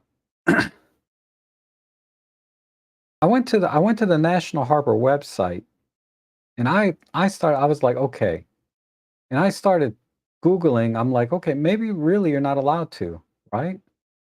This is what I found. National Harbor website says we encourage photography, long as it doesn't bother other people, right? We encourage you to photograph all of National Harbor, and you can tag us on Instagram, and we'll share your photos. And then other things I Googled was like one of the 10 best places to photograph in DC area, National Harbor. So this guy was either misinformed or felt the need to exercise his limited powers over me, you know, to because he was bored, or has some maybe he was never told people aren't allowed to take pictures of buildings. And this goes back to, I think, the problem with the media in general, like movies and TV shows, portraying photographers in a very unflattering way. And anyhow, he was wrong, flat out wrong, unless they didn't update their website. That he's flat out wrong. Uh, so I'm going to go again because when there's on the weekends, this was like the middle of the day. On the weekends, it's a lot crowded, a lot busier and more crowded there, and they got more things to worry about than people taking pictures. But I've been going there for the last 4 or 5 years, for however long it's been there, on and off, taking pictures. Never had a problem. Anyway, that's what happened to me. I don't blame the guy. The guy has like I said, he's either misinformed or has some perception that he thinks we're not allowed to take pictures because of the influence of television and media and everything, portraying photographers in an unfavorable light, which is why I think street photography has gotten more dangerous and been a problem for people. But absolutely ridiculous to come to me like that. Ultimately it was ridiculous. There's no reason for me to make a scene and say I have every right to be, I can just walk around the corner where he can't see me, right? But and he could be right. Maybe I am wrong. I had to do my due diligence. But if I get approached again, I'm going to go to the website and show them. Right here on the website says we encourage photography. What's that Clint Eastwood look? He's got that grit, right? You're messing with the wrong guy. You ever walk up to somebody, mess with the wrong guy? What was that in Gran Torino? He's like, that was a great movie. If you haven't seen Gran Torino, you should watch it. And Robin says, for someone who wants to own one camera that is stylish, not too big, and do everything, the OM3 makes sense and it's not too expensive. Yeah. Trust me, if you only buy one camera, not that expensive. Now, if you buy 20 cameras, all of a sudden an OM3 is like, wow, 2 grand. Really? Do you really want to spend another $2,000 on a camera when you got another camera or another 20 cameras? I agree. And Roberto's here. Good to see you, Roberto. I'm a low to the ground gangster with reading glasses. Yeah. And Mocha says, hi, I'm new in learning photography. I would like to ask, what should I put my focus point and metering mode when shooting people and portrait at Avenue with a lot of sudden light change? Okay, so focus point, shooting people. Okay, people and portrait are two different things. The easiest thing, if you're shooting people, say full body shots at a distance, you want to aim at their chest because the depth of field is going to be deep enough. If you don't know what that means, don't worry about it. But everything will be in focus. It's easier to focus on people's chest when they're at a distance. If you're doing portraits, you always want to focus on the face, right? Ideally, a portrait's going to fill most of the frame with their face anyway. So focus at their face. If you can, focus on their eye. Use single point autofocus, like where you can move the focus point around in the camera. I don't know what camera you have, so I'm just being very generic here. Most modern cameras today have face detect, eye detect, automatically focus where it needs to. Some do it better than others, but generally speaking, it's fairly reliable. And don't take one, take multiple shots. If the shot's kind of like interesting and you want that shot to be in focus, take multiple shots. Don't just take one. Okay, for metering mode, uh, if you're going to do post-processing and shoot in RAW, metering mode's not quite as critical. Just shoot in center weighted averaging, or they, what does Olympus call it? DSP or ESP metering? ESP metering for Olympus cameras, matrix metering for Nikon cameras. I don't know what Canon, Fuji call it, but just basically automatic metering is fine if you're going to post-process in RAW. Most of the time, it'll come out fine without any processing. So don't worry about it. But center weighted metering would be my preferred choice if if you're going to focus on people and portraits. A lot of times when you have face detect turned on, the camera will meter for the face automatically, regardless of what setting you have. So it's going to be very, very dependent on your camera. Also, make sure you're using auto ISO mode. And your camera mode, ideally, just use program mode. If you're beginning, just use P mode, program mode, and make sure your ISO is on auto. And then move on to aperture priority, shutter priority, and these other modes, which I have a lot of videos, not a lot. I have a whole video course on aperture mode, shutter mode, manual mode, and the advantages of using each one and why you would use one over the other, that kind of thing. And there's a lot of videos out there like that. But that would be my voice. Focus point, if they're kind of far away, like 6 to 10 meters, focus on their chest. If it's a portrait, like heads up, focus on their face. And metering mode, just put on auto, basically, and you're fine. And if it's on auto ISO, the camera automatically adjusts the exposure. If you're shooting in full manual, that's a different story. Don't do that as a beginner. Okay. Oh, cool. You met Aaron and other ambassadors. That's cool. It's always fun to meet like people you see on the YouTube sometimes or on TV, whatever.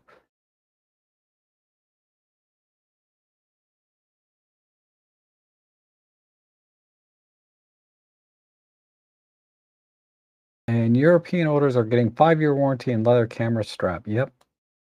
So Olympus is offering different things in different parts, different regions as the launch special.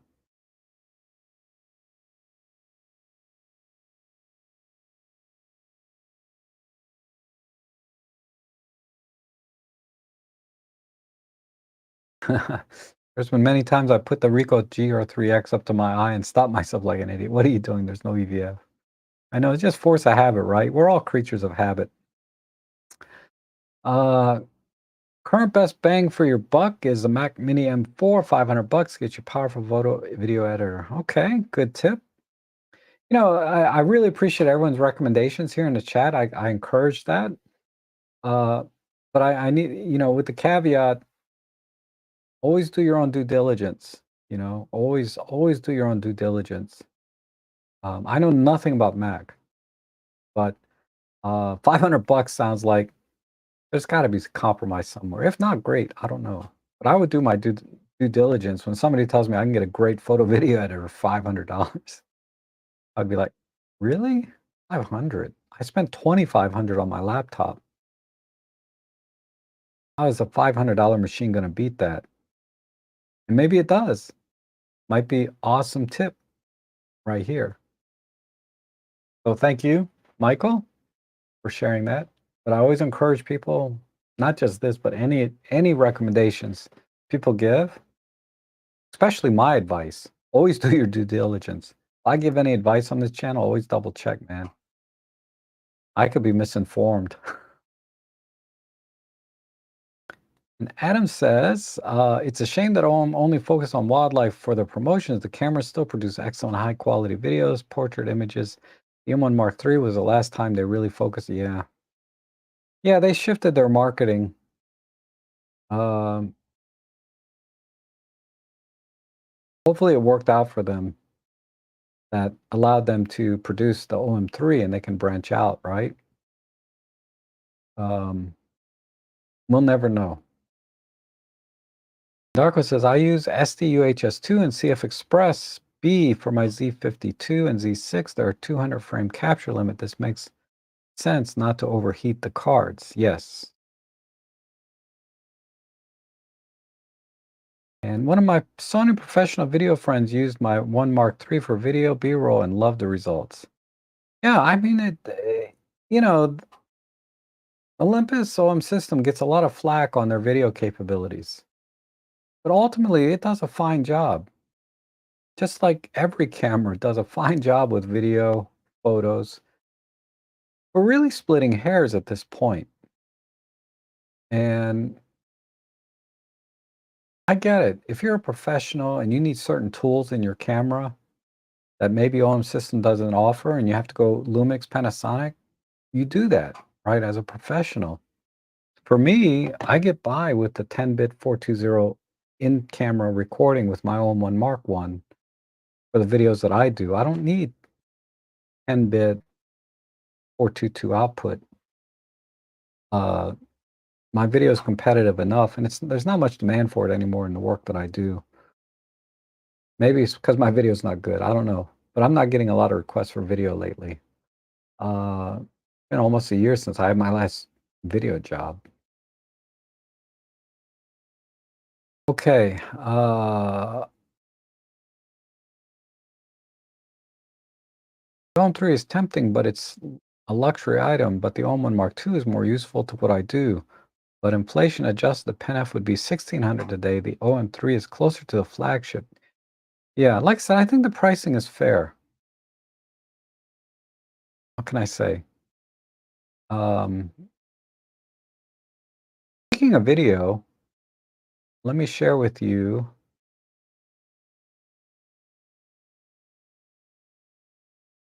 on my Flickr page.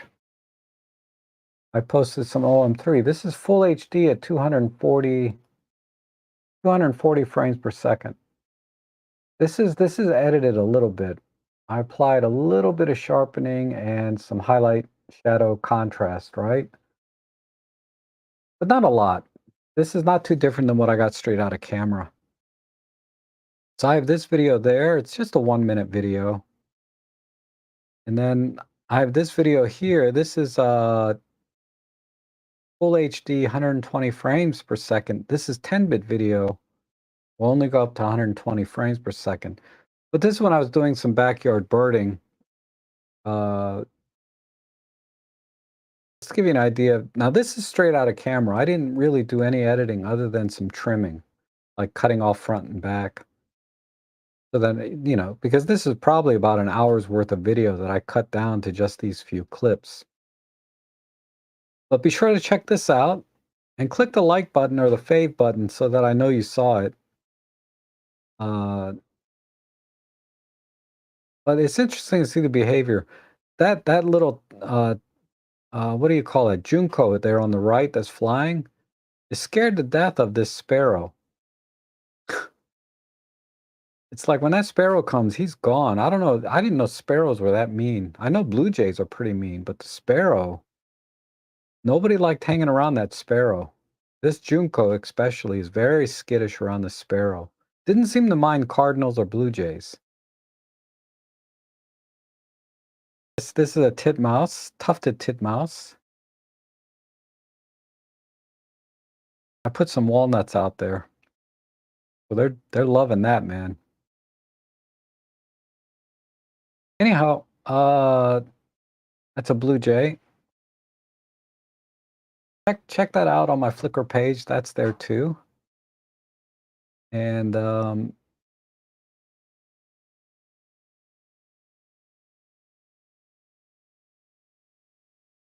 Rob, would you use liquid cooling on a PC desktop for high rendering situations rather than a laptop? Yes. Liquid cooling primarily because it's quieter, right? And much more efficient. So hence it's quieter because it's more efficient. So yeah, I would definitely use liquid cooling. Plus it looks cool. You get like that neon glow, liquid cooling and clear tubing going around with the neon lights. Now you got a tricked out rig, right? Okay. But yeah, liquid cooling is because the fans can run a little bit slower and you don't need as many because you're pulling the heat away directly off the processor almost. Okay, with a laptop, I would need an extra monitor and keyboard. Yes, I'm using 3 monitors with my laptop. I'm sorry, two additional monitors, so 3 total here. Anyone use photodiodes tilt adapter for large image stitching like Rob's Rapids? No. Uh, it can be done, but it's limiting, right? You only got left and right. And tilt is tilting though. If you mean shift adapter, you would need a shift adapter to do panos. Then you could shift left, shift right, not tilt. Tilt is for changing the focal plane and getting that blurry kind of stuff going on.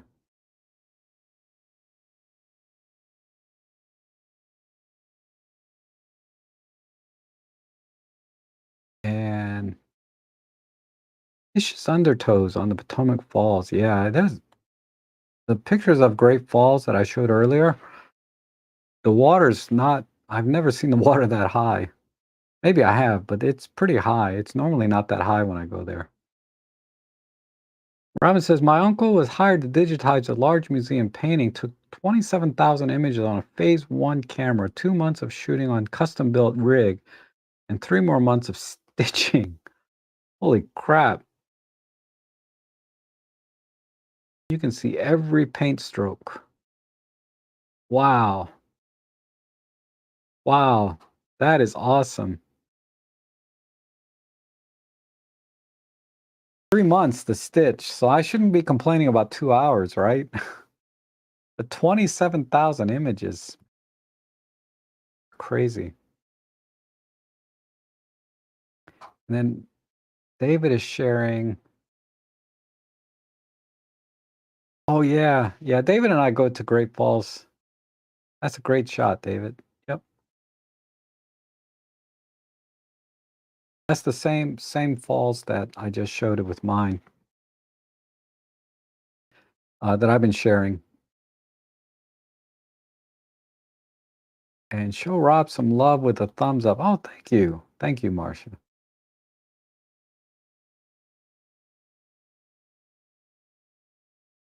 And a 3x9 panel boggles my mind. Beautiful. Oh, thank you, Tim. And for context, the painting is 10x high and 100 meters long. Holy crap, 100 meters? 100-meter photo? Or I'm sorry, painting?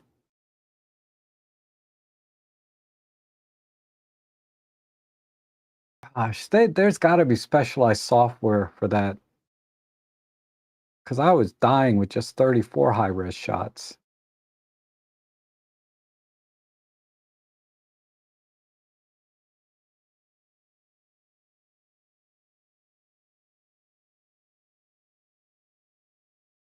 Okay, why did my chat jump all the way back up to this morning? Sorry, I meant shift. Yeah, yeah, shift lens. I'll just start from the bottom and go up. How are they positioning the OM3? Wildling. No, street photography, urban photography. Uh, definitely. Um, oh my God. That reminds me. Um,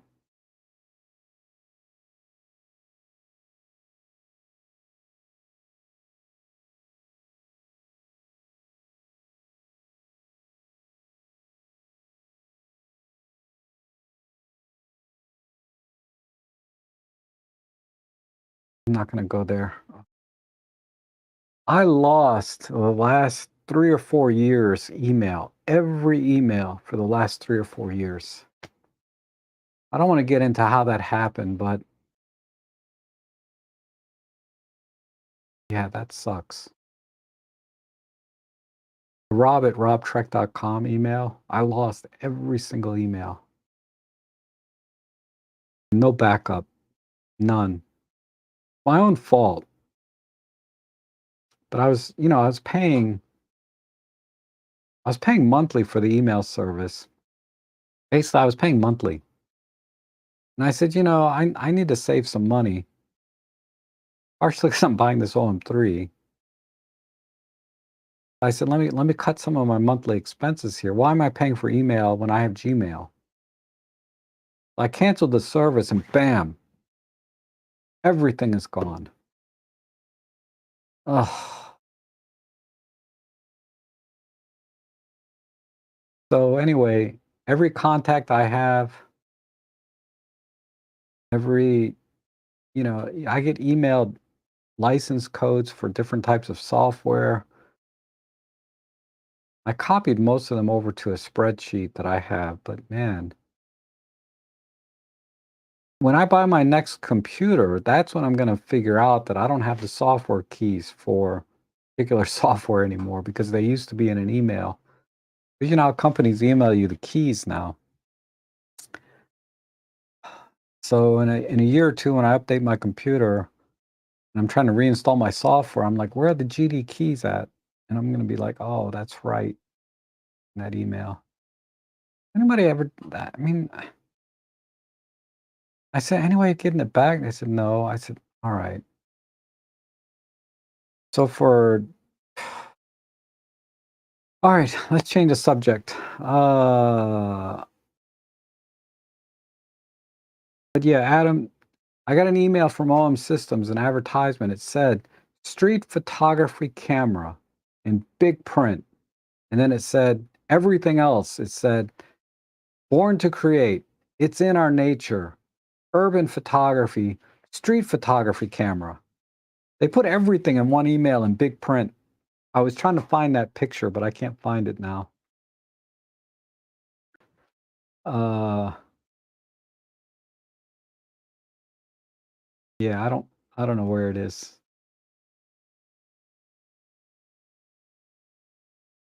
Maybe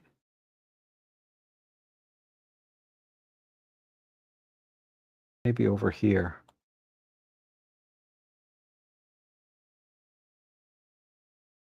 Nope.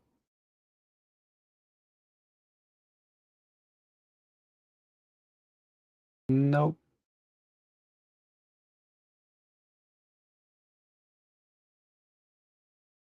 Here it is. OM system, OM3, born to create. It's in our nature. Street photography camera, compact and durable camera for urban photography. So they just basically, this is a uh what's the word I'm looking? There's a phrase for this. Basically, they dumped everything they've ever said about every camera.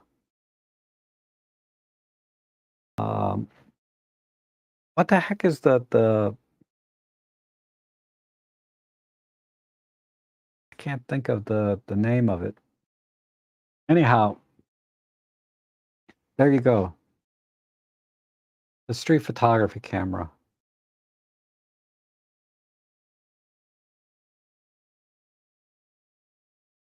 In the early days of video, 422 was the standard. Interesting.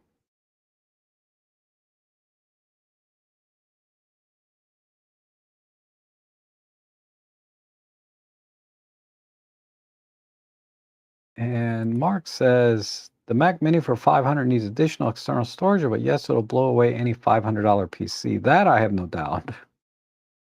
Mac has been killing it lately with performance, right? Um,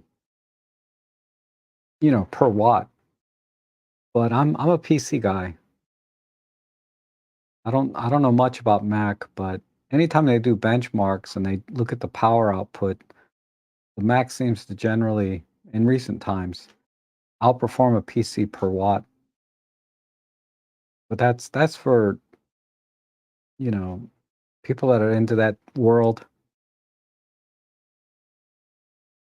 It's like people saying, a full frame sensor per pixel will outperform a micro four thirds sensor. Some caveats to that, right? I think on system, I let photographers like me I don't need 100 shots a second or ultra-fast autofocus. Why put BSI sensor in the OM3? Why not use 25 megapixel sensor in the G9 and lower the cost? It's probably an R&D thing. You know, they have their own processor, their own image sensor, and they've done a lot of R&D to make these two things work together. Now, they might be able to get the 25 megapixel sensor, but who's going to do the R&D to reprogram their existing chipset to work with it? Or are they going to license and pay Panasonic Lumix a license to use it? I don't know.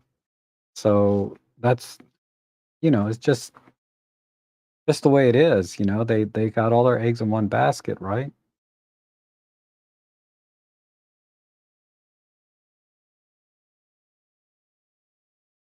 Dear Mr. Trek, you already try if the OM3 is able to make computational pictures with a cell phone as remote. The OM1 couldn't. Oh, I haven't tried that, but I can try. Let's see. So you're saying use the cell phone. So I assume you mean use the app, right? So let me open up the app. Let's see if it connects just via Bluetooth to this left-handed. Get the app up.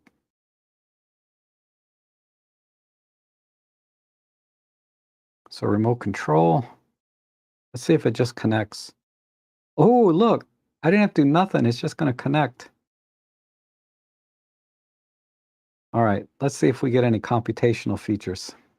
I'm sorry I'm so relaxed here, but my leg's been bothering me. I have to kind of lean back a little bit. I'll try and sit up. Try and respect the audience here for coming in today. I appreciate it. Okay, so let's see. Let me put on my girl glasses. When I bought these, I thought they were just blue, but because I didn't have glasses when I bought these, there's a flower pattern on here. Anyhow,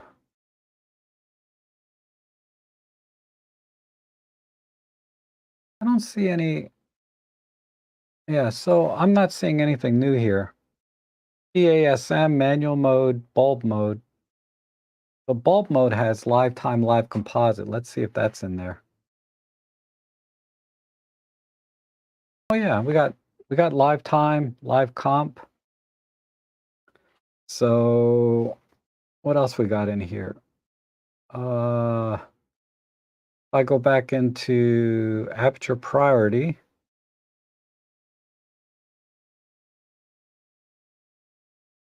I don't see any way to activate. Those are white balance. So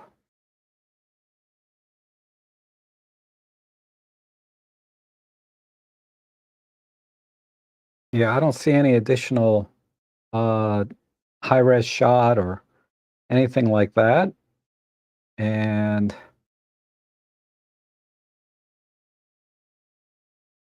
those are just focus points.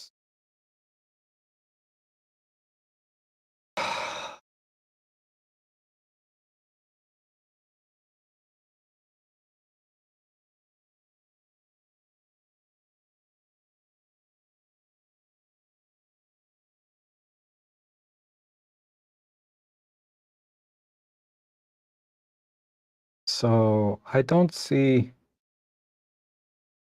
anything. The only thing I saw was live bulb, live time, live comp. That's it. Okay.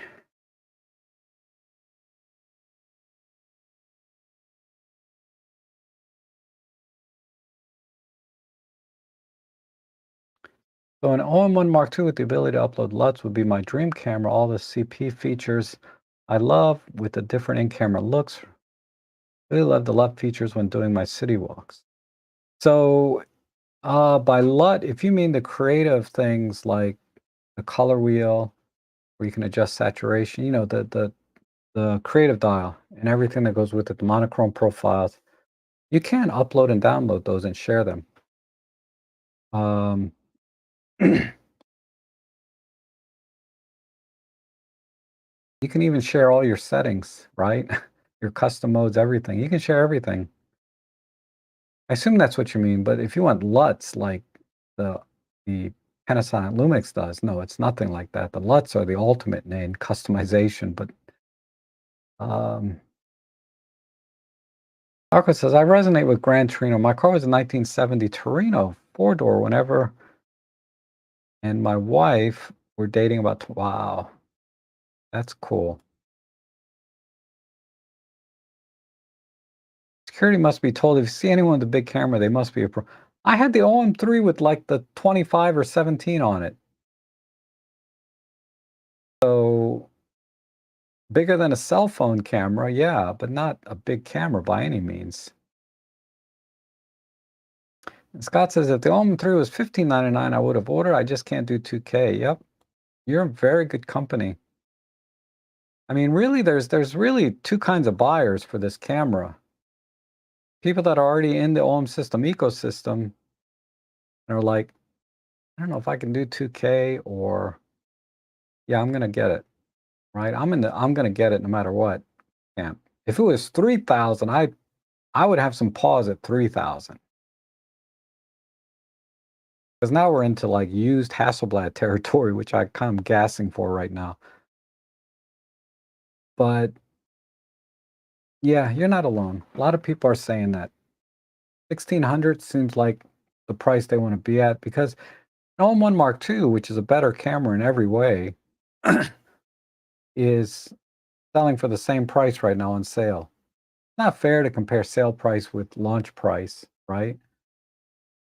But when you're walking in with your credit card, that's reality. I can get an OM1 Mark II for 2,000, or I can get an OM3, or I have an OM1 Mark II. Why would I buy an OM1 Mark III? I'm sorry, an OM3. Anyway, I appreciate it though, James. Scott, you are in very good company because there's a lot of people that just, and the only people that are saying that are people that are already in the OM system, or the only ones that I'm only really exposed to people that own OM system cameras anyway.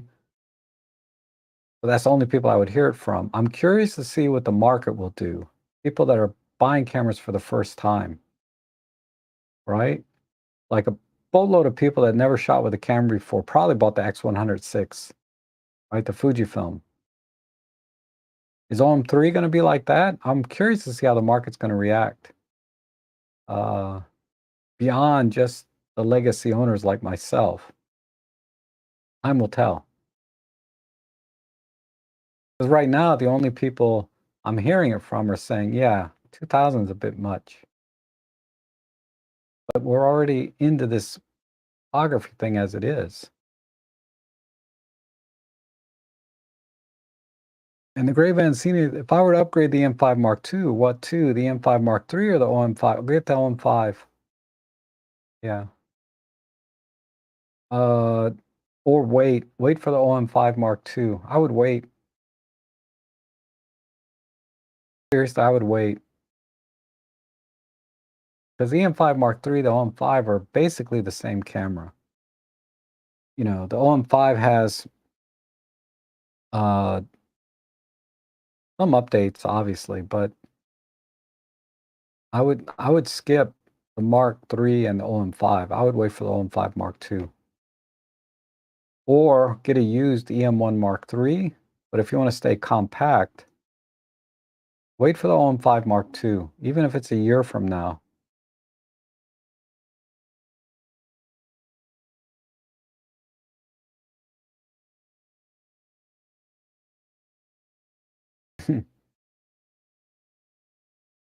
And let's see. It's the post 9/11 syndrome. All photographers are suspect. Yeah. Oh my God, that was 20 some years ago. Crazy.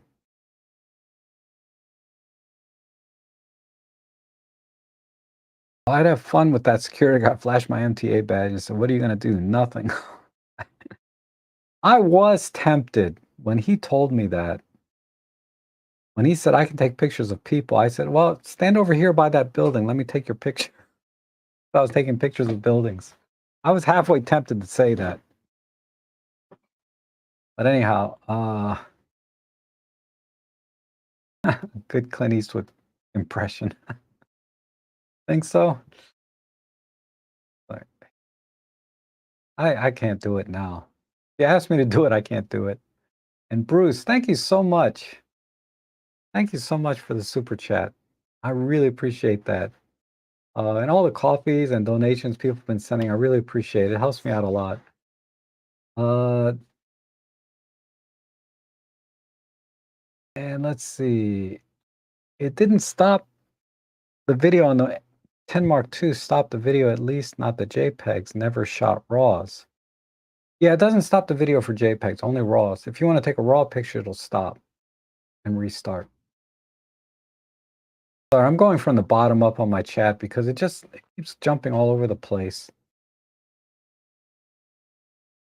I don't know if it's because I'm like using the mouse and doing other things and it's moving the chat. I don't know. They need to add my set renaming feature to the flagships. Yeah, the OM3 has that now. It's weird that they add and then withhold something like tethering. I know, right? And Walter is, hey Walter, how you doing? What else we got here? I think I'm caught up. Holy crap.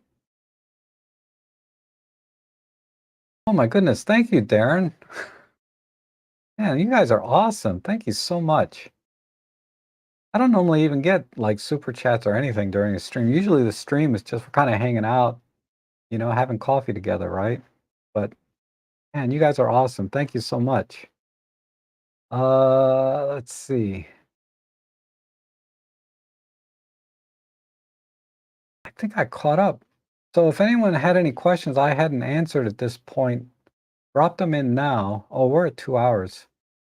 I still got some energy though, because I got Maxwell House now instead of that gourmet BS creative art filter coffee I had before. I got raw coffee now. Maxwell House. So I can keep going until I get hungry and have to go eat.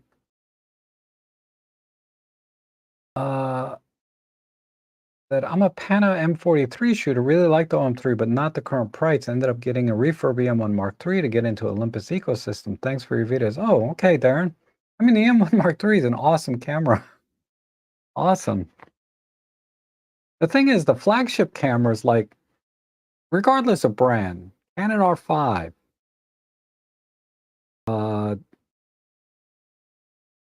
Nikon D850, Panasonic S1R, EM1 Mark III, OM1, like the flagship cameras from every brand, right? After a new model comes out, man, the prices on those things just crash down to nothing. EM1X, you can buy them for nothing.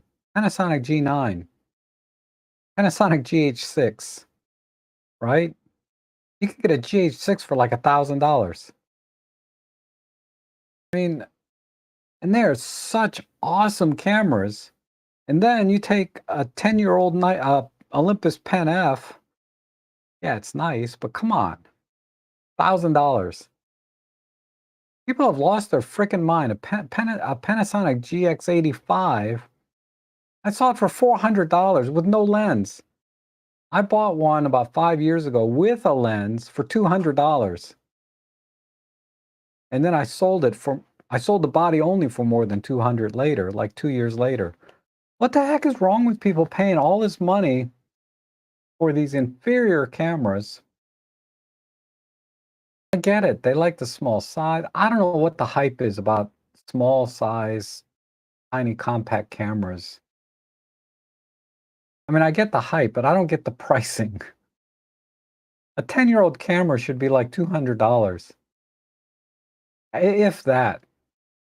Compact, I'm gonna go on a rant about frickin' digicams, these little compact Canon Elfs and this other crap, selling for hundreds of dollars. Should be like they should be selling those by the box. Here's a box of 30 point and shoot cameras, $100, you know? So you're paying like $3 a piece for them. That's how it was not that long ago. I remember I could buy a box of point and shoot cameras for like $100. And I don't know, there'd be 30, 40 cameras in this box. I never did because I was like, what the heck am I going to do with that? Now, 5 years later, I'm like, I should have done that. I should have bought them. I'd be a rich man right now if I did that. Okay. Or bought Bitcoin when I had the chance. I remember I was thinking about buying some Bitcoin when it was like $1,000. Like $1,000 for Bitcoin, and I don't even know what it is. I don't think I'm gonna do it. I almost did though. I almost bought some Bitcoin for $1,000 a piece. I was gonna buy like 10 or something. And then I said, I don't know. It looks like a scam to me. I'm not doing it. I did that 10 years ago or whenever Bitcoin was around. It's been a while. I was shooting with my GX8 and 100-400 and got a few birds in flight, no worse than my XH2S. Yep.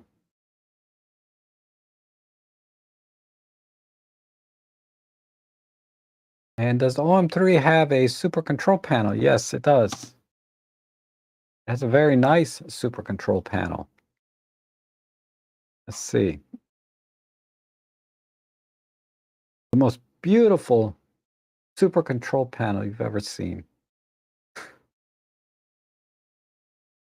I'm being sarcastic, but yeah, it has one. Nope, everything is there, just like on the OM1 Mark II. And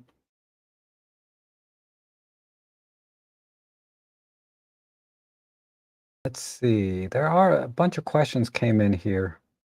Careful what you ask for. Uh, by the way, share your Amazon buy-through information if you can, please. I'm forgetting. Oh, it's so simple.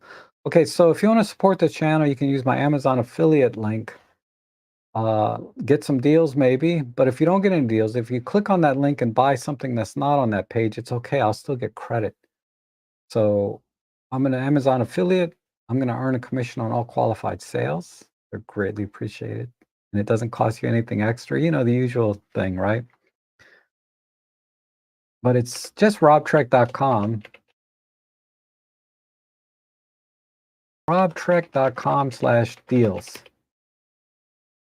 if you go to robtrek.com/deals, you'll see my hand-picked deals that I found. It's been a couple days since I updated it, but there's a lot of good deals on there now. And you click on that link, but then if you end up buying something else, uh, I'll still get credit. So it's awesome. But thank you so much for asking, Adam. I appreciate that. Let's see. And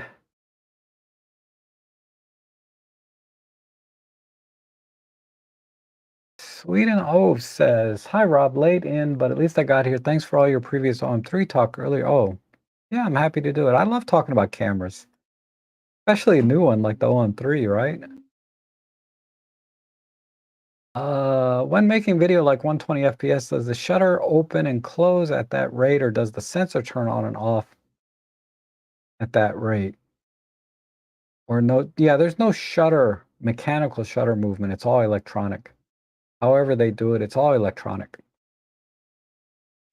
And Roger says, not sure if you answered my scanning question at the start of the session. I might have missed your answer. I did not. I did not answer a scanning question today. Let me go up to the top and see. You'll have to ask it again. I can't find it now.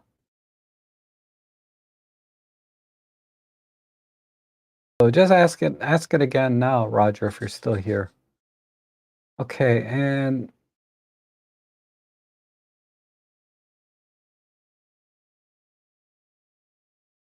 Would you still for poops and I have shot. I have shot the original EM1 very recently.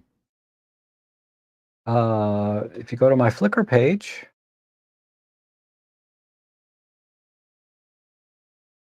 and let's see, Flickr, and E-M1. Let's see, just type that in on my Flickr page. EM1 Mark 1. Ta-da! There's some wildlife and fisheye stuff in here. I love this picture. And the exit date is always there, 75 to 300. How beautiful that bird is. How sharp the image is. I just love it. People seem to like this one better. I think I'm just bored with cardinals, red ones anyway. I've seen so many. They're a dime a dozen out here, these red male cardinals. But getting a shot of a female cardinal like this one, beautiful golden feathers, I just love it. They have a really nice red feathers up here. I didn't get to highlight that too well. A couple of nuthatchers and another frickin' song sparrow. Apparently they're aggressive. Well, apparently, let me put it this way. This bird and the juncos don't get along. Starling? Oh, what the heck is this? This is a finch, I think. Beautiful birds. Downy woodpecker. Anyhow, yep, there you go. Okay.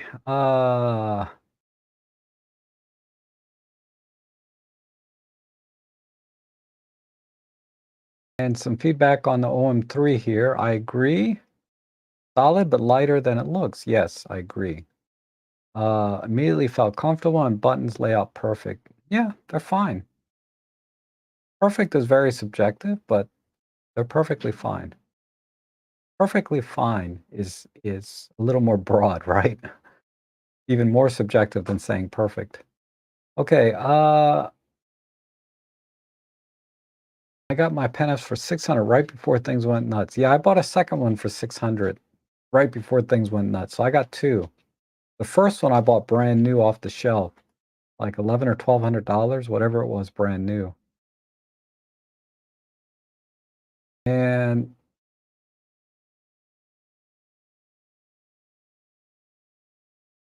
yeah, I know shooting my AIM-1 Mark III was okay, but was not. But yeah, I don't get this whole thing. Norm says I was shooting a site with my AIM-1 Mark III, and the security told me that phone cameras were okay, but my camera was not.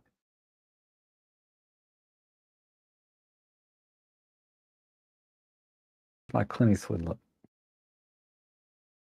He always had that little cigar in his mouth too, right?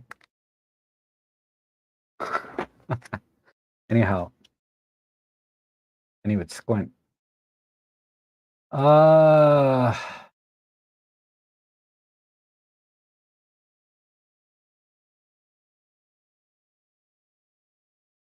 okay. If somebody does another super chat, I can bookmark my chat. I can see those really easy in my chat window.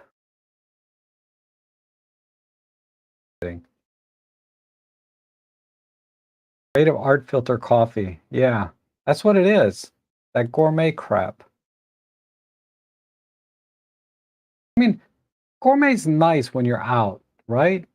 You're with your significant other and you just want, just want to drink with your pinky out, whatever. But no, I drink raw. I should make a t-shirt and just totally rip off Frono's photo. I drink raw. Yeah, right. That's right, Fro. And then he'll sue me for copyright infringement and take all my super chat money.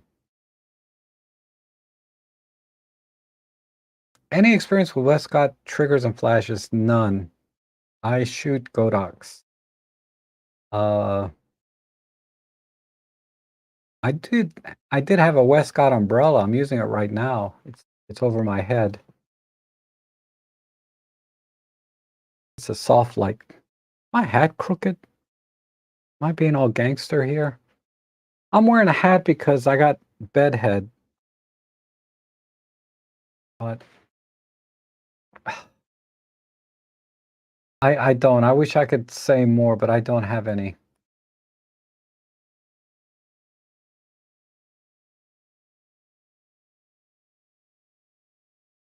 I'm just making sure I didn't miss anything.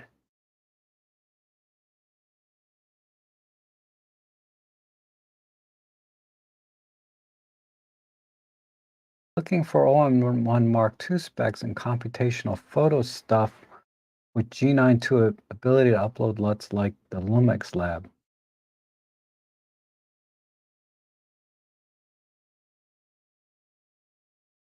Okay.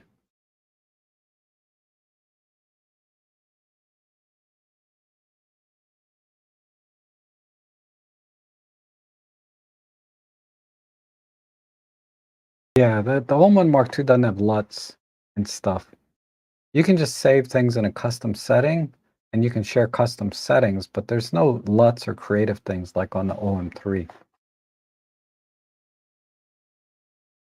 Your best bet is to kind of go the backdoor way. Just do everything in OM workspace, where you can do all the customizations like saturation, luminance, hue, uh, highlight, shadow. You can do everything in OM workspace and share that so they can apply it to their photo through OM workspace. But uh, there's no way to do it from the camera, not on the OM1 Mark II.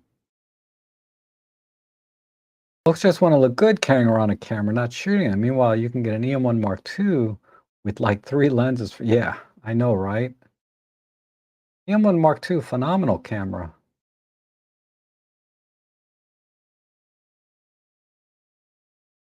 I got the Pen F 3 weeks ago for $500 and a vintage OM3 in mint condition. Wow. I think that's about right for the OM3, the film one. But 10 F for 500, you got that for like half market. That's crazy. You got a good deal on OM3. I think the OM3 is selling for about 700, if I recall correctly. 10 Bitcoins is worth $1 million according.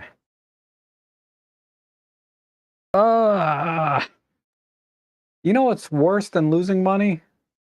Is knowing you could have made money. That's worse. It's worse. Like I've lost a boatload of money. I'm over it. But I'm pissed about this. That's gonna piss me off the rest of my life, right? Ugh. Woulda, coulda, shoulda.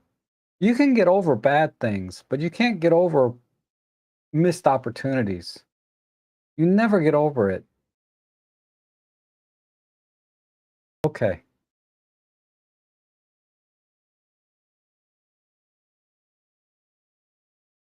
Don't tell me that $1 million. Because if I bought 10 and saw it go up, I'd have probably bought 10 more and kept buying, and then I'd be living the dream now. I am kind of living the dream, just without any money. Okay, got me brewing coffee. We know the best coffee next time you're in Old Town. Turkish Lady, Turkish coffee near King Street. Oh, okay. I have to try that. It will boost you incredibly for such a small cup. Nice. I have to look. I'll go there next time I'm in Old Town, which is fairly regular. Scanning slides with my Olympus and RAW. Does DxO still work on it as well? Yes. Just like any other photo, you're just working with a raw image. Yep. What is the best way to email large image file or video? You have to use something like Dropbox and send a link. You don't want to send an image directly through an email server because either your server is not going to do it and bounce it, or the person receiving the email is not going to be able to get it, and it's going to bounce the email back to you. So the best way is to send a link to a Dropbox. And I think you can get a little bit of space for free. There's a lot of places where you can get like a free storage, like a small amount, but enough for a large photo or video usually. We use Google Drive and send a link. Google Drive will give you 15 gig, I think, for free. It's 15 or 17 gig. Upload it to your Google Drive, send a link. That's how I deliver to my clients, is through Google Drive. Our birds out here seem colorless compared to yours. Man, you don't even want to talk about color in birds. Go to Costa Rica. Wow, my friend went to Costa Rica. She got the most beautiful, most colorful birds I ever seen in my life. Um, Let me see if she can come up real quick.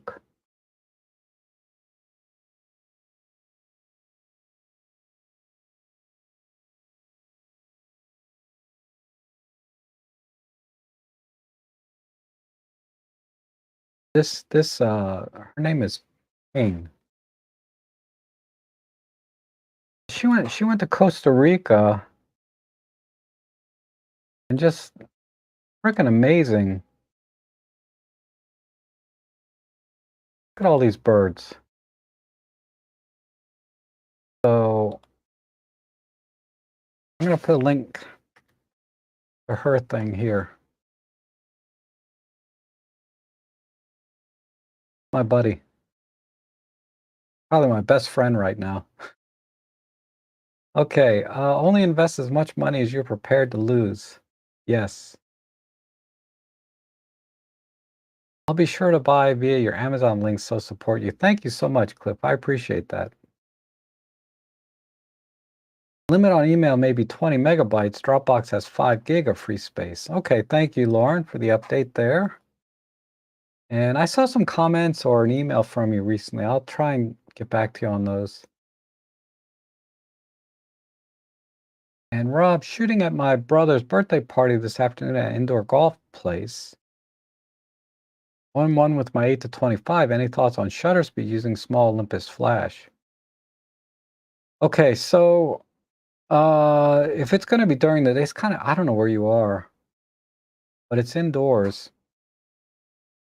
I would try and use a slower shutter speed if possible. I wouldn't go lower than 1/60th.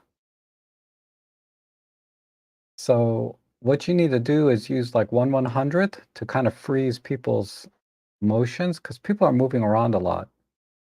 But 1/100th is usually enough to get a sharp image if people are just kind of sitting at a table and standing by a table. But if they're walking or moving, you need to use even faster shutter speed, like 1/250th.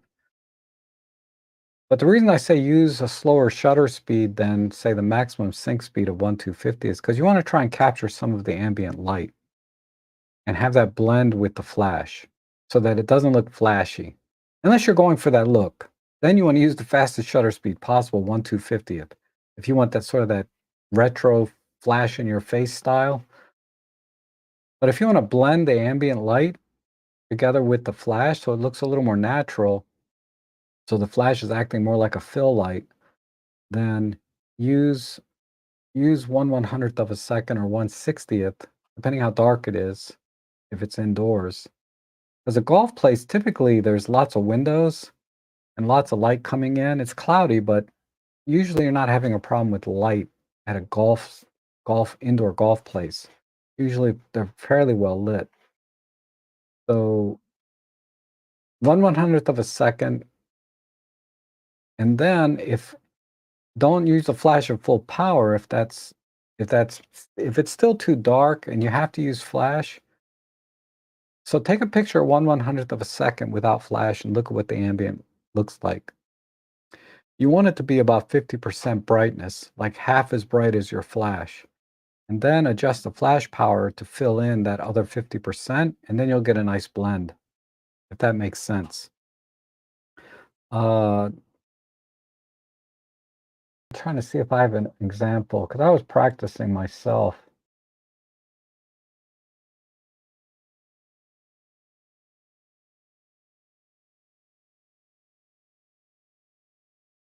This is an example.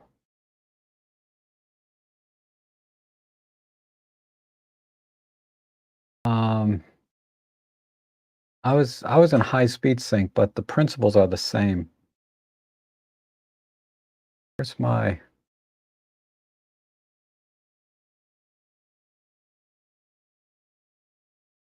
maybe it's further up. Yeah, this one. So this image I'm using flash, but I'm blending ambient light together with flash. So it looks a little more natural. A trained eye can obviously see this is still I'm using flash. But this next image, obviously this was using flash, right? Because I've pretty much crushed the ambient light and all you have here is the flash. But this one I'm blending, so I used a little bit lower shutter speed or higher ISO, whatever it was. That's a good example there. This is the same thing. I didn't blend the ambient light too well here, but I'm using flash and mixing ambient. This is a good example of mixing ambient and flash together. And then obviously something like this, I'm just using flash only and I've crushed all of the ambient light. But I don't have any examples of when I was doing this indoors.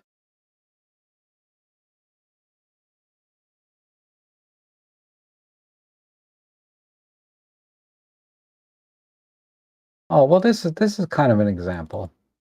This was an event that I did, and I'm mixing ambient lights, so we have a lot of tungsten lighting together with flash. The flash, this was not an on-camera. I had the flash pointing up at the ceiling. That's why the ceiling is so bright up here. But it looks natural because there's lighting here. But you can see the white balance of the ceiling is different than the white balance of these lamps. But yeah, I didn't want to get just a flash look. Here I'm doing the same thing. I'm blending flash with ambient light. In this case, the ambient light is the tree. So let me see what my settings were. 1/60th of a second, ISO 400, f2.8 with flash. So if you want that natural look, and then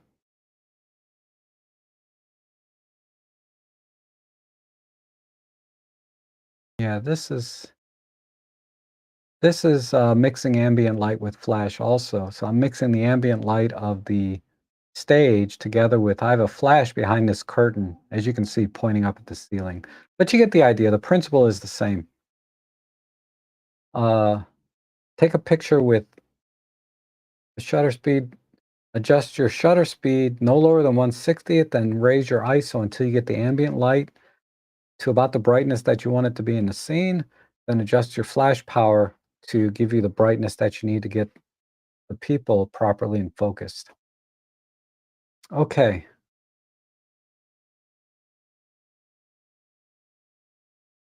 I never wanted to be rich. As an average person, I can walk around anywhere. Elon has to be part of a crowd. I wouldn't want that life. Well, Elon is a little bit different. Elon is rich, but I think the problem is if you have some sort of uh, fame, right? There's lots of rich people, you have no idea they're rich because they don't have any fame, right? And there's a lot of famous people dirt poor, but they can't walk around in public, kind of like Elon, right? Elon just happens to have both. He's kind of famous and rich. It's a little bit different. Um, Bitcoin is a scam. We're only one major flare. I'm kind of with you on that. In the back of my mind, I'm like, Bitcoin can be just go into dust like this, right? Just vanish into dust. I guess everything can, even our actual US dollar. Because nobody has actual cash on hand, right? Okay. Uh, any thoughts on Mzuiko's 17.1.2? It's terrific lens, big and heavy. I would just get the 17.1.8 unless you're getting paid and doing pro work. And by the way, how you doing, Eric? I know Eric. He's local to me here with the photo club. Uh, I never bought it. I'm content with the 17.1.8. You know, and what's that about? About a one-stop difference between a 1.2 and a 1.8, is it? Give or take? If you need one more stop of light or one stop lower ISO, you need it, then yeah, get the 1.2. But if you don't really need that, the 1.8 is fine.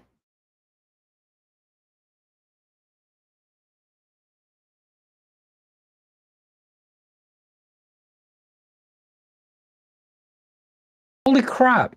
All right, don't tell me stuff like that.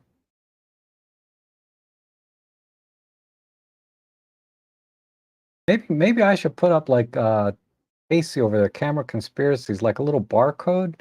You can pay me in Bitcoin. I don't know what the hell that is though. Let's not go down that rabbit hole. Okay. Uh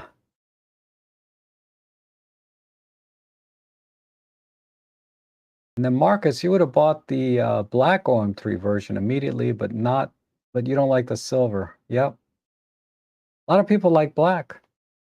I prefer the a lot of cameras in black. But the OM3 I kind of like in silver. I like my Pen F in silver. I don't like the black one. But like my EM10, my EM5 Mark III, my OM1s, yeah, all black.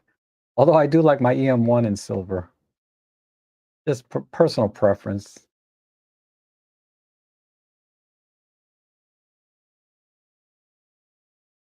And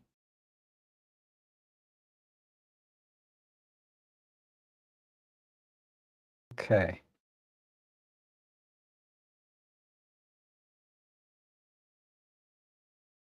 The Canon looks exactly like the TLB. Did my chat just jump like all the way up again? I don't know. OM3 looks exactly like the Canon TLB camera I bought around 1978 for Canon. I assume they. Huh. I think the OM3 looks a lot like the OM1 original, like the one I have up on my shelf back here.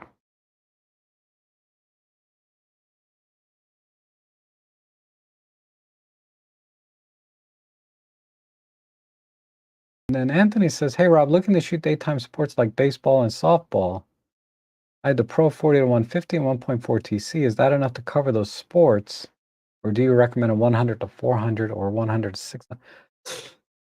Yeah, the more reach, the better, honestly. Um, I don't do a lot of sports though, like that, baseball and softball. But I would say, yeah, I would say you want, because for baseball, you want to capture like, um, like the pitcher, right, in center field when he's throwing the ball, and of course the batter, and you want to capture close-ups, like them running from one base to the next, right? And you want to get a nice close-up. I don't see too many wide shots of baseball games. Usually I see mostly very tight shots, and you need a very long lens to do that.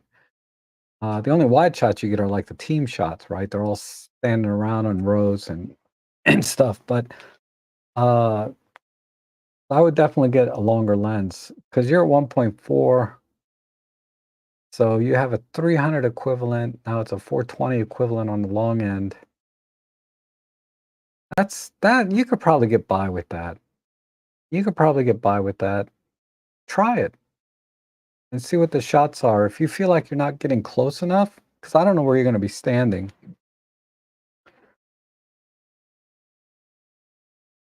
But if you're gonna, I would say I would go to the 100 to 400 from there. I don't I wouldn't get the 100 to 600. That's a little bit big and heavy to be agile to capture things very quickly. Just my opinion. But I would go 100 to 400. But try it with the 40 to 150. That might be enough. I just don't shoot that kind of genre. I couldn't tell you firsthand. I can tell you it's more than enough for like hockey. I have shot some hockey games, and 40 to 150 would be more than enough. But for baseball, you think you need a little more reach, especially for people out in the field trying to catch the ball way out in the back. You want as much reach as possible. Chocolate coins are at least tasty. Yep. Now I'm getting hungry. I might have to stop. Marcia says, I love my 17 1.8. Yeah, me too. It's a great lens.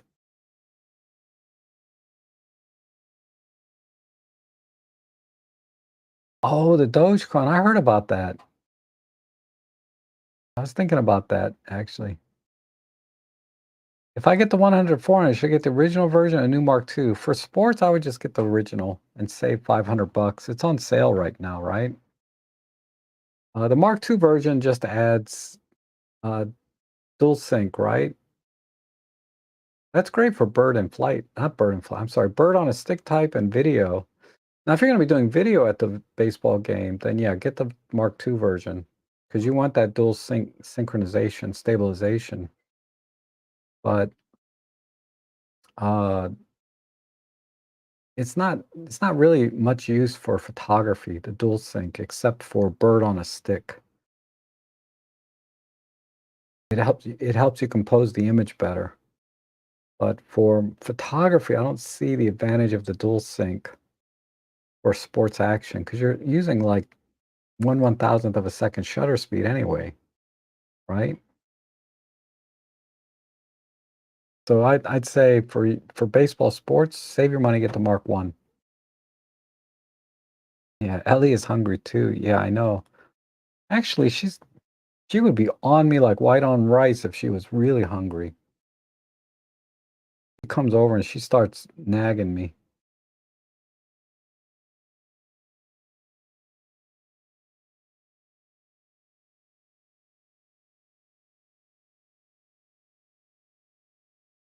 And Robin says, "Why not the 70 to?" Yeah, that's a great lens.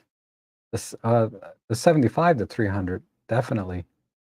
That would definitely be a good lens. Uh, the only problem is it's not quite as fast. Uh, the focusing motors are faster in the 100 to 400 and 150 to 600, the 300 f4. 300 f4 is really fast, but I would go for I would go with the 100 to 400 with the regular stabilization, and or also it has a little faster lens in terms of aperture, so you get a little bit lower light capability, not much. That's a great suggestion though, Robin. Uh, you could try it. You could try it. And Sebastian is here is late. Yeah, I know. I'm about to head out. Um,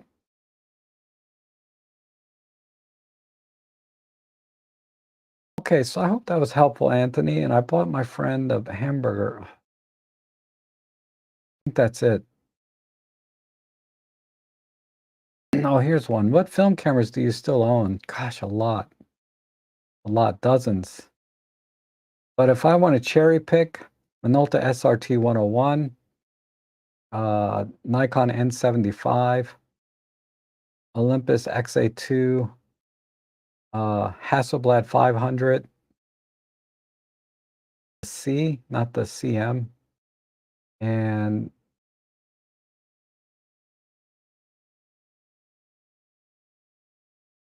Those are the cameras I typically go for. Minolta SRT 101, Olympus XA2, Hasselblad 500, Nikon N75, and oh, and of course my Olympus OM2 and sometimes the OM1. I have those too. I don't take those out quite as much, but my OM2S, or my Olympus OM2S, I don't take that out quite as often. But I should. I should. I don't take any of them out very often, but I really I like the SRT 101 because it was my dad's camera, so there's a lot of sentimental value there. And the Hasselblad, of course, is just a whole different waist level experience kind of thing. And it's such a beautiful camera. I just love shooting with it, that clank of the shutter. The N75, because it's very simple. Full auto, full autofocus, and it's compact, lightweight. I just throw on the 35 f2 or the 51.8. XA2, compact, right? I also have a Pen F, uh, a film Pen F, the half frame. Don't take that out very often. Good. I got so many cameras I'd like to take. I should take out. It just I get bogged down with everything else going on. I don't get out and shoot film enough. I have a good selection to choose from. So whatever mood I'm in, I'm like the Jay Leno of I'm not Jay Leno. But I have a lot of cameras. A lot. Just too much. I'm a collector. I use the term loosely.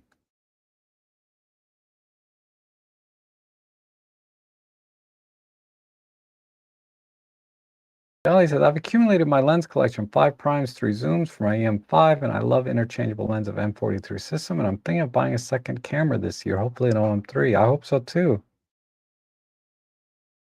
I think you'll be very, very happy with the OM3. It's a really nice update.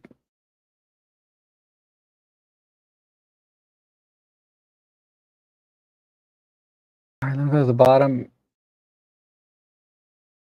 So I have the Minolta 101. Cool. So that's a tank of a camera, man. And the shutter in that thing, oh God. Uh Here's my OM2S. My 101 should be right here. Oh, there it is. Right next to my Hassie. So here's the OM2. Ooh, I still got the little strap lugs here, the rings. I can put a vintage strap on my OM3 when I get it. Just use the strap lug. I got the vintage strap too. Somewhere here. I have so many freaking straps. Even here?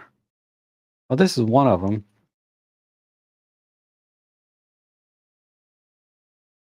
This one. Olympus. Okay. And I got another one that's really nice. I thought it was here. Where is it?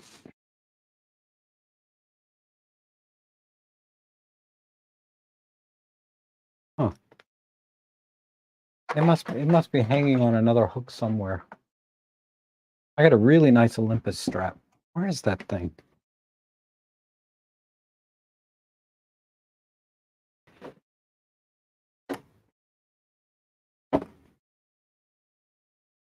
I'll have to find it later. Well, I might use that. But yeah, here's the SRT 101.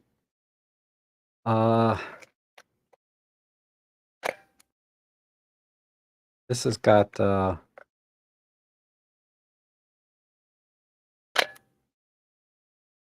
yeah, this is a great camera. Meter still works, everything. This is a great camera. Okay. And then, of course, the OM2S, this has a spot meter in it. And this one I need to, that's why I don't take this out. It's starting to stick again.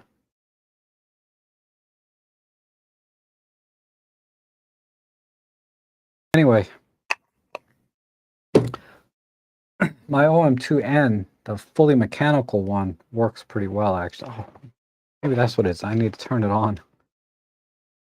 But it should work when it's in 1/60th. It's in 1/60th. Right? Yeah, it should work in this mode. Because I have to push this button to get it in.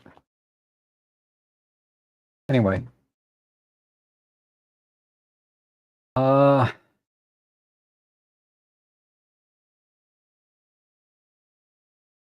he started collecting at garage sales. I know, right? Way too many.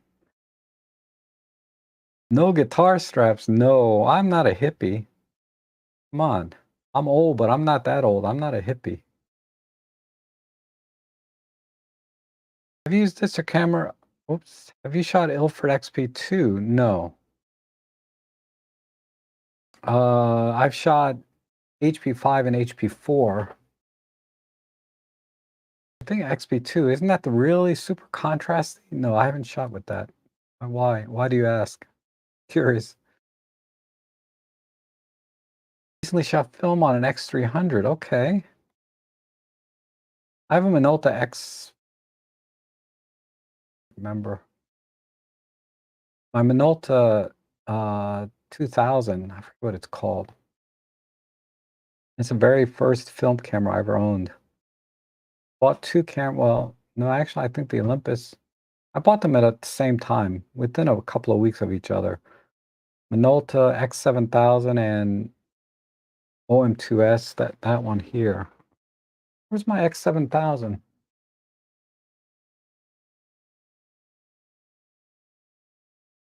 The X7000 should be here. Yeah.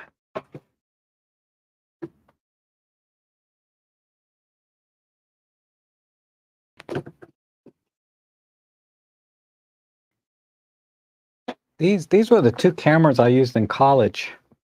Is this X7000 and OM2S. And they both, well, this one's kind of working. The shutter's jamming. I gotta fix that.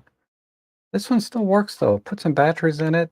I got my beer can zoom lens. Put that on there. I'm good to go. I did a vlog with that camera. Called something like 1984 or whatever. Okay. Marsh has to go. Okay, Marsha, we'll see you. I know I'm like outlasting you guys today. Oh, the XP2 is okay. C41 and scans well. Okay. Yeah, cost of developing is pricey. If I buy black and white film, I can develop myself. It's not that hard actually, and it's economical. Rob Truck Museum. Buy tickets at the door. Beware of dog. So true. Uh,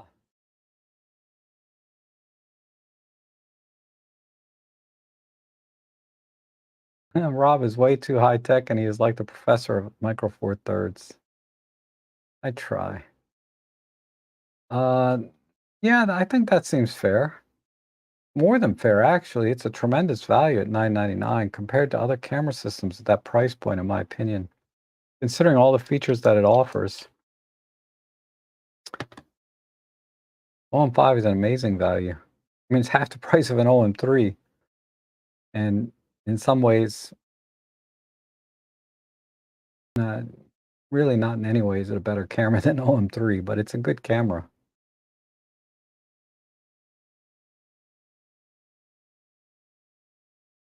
And Lauren says the overpriced in OM3 might boost sales of the OM5 and OM1.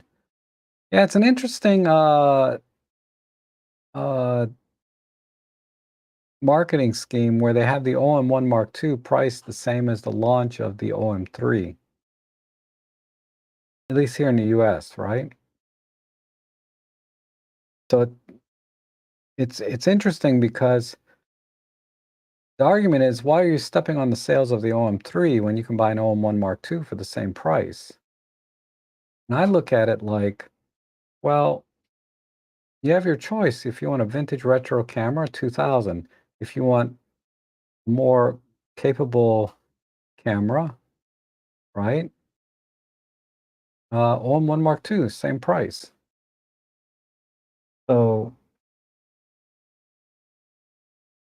and by capable, I mean it just has more features. It's not like you're going to get better image quality, but it certainly has more features and bigger buffer and all of that.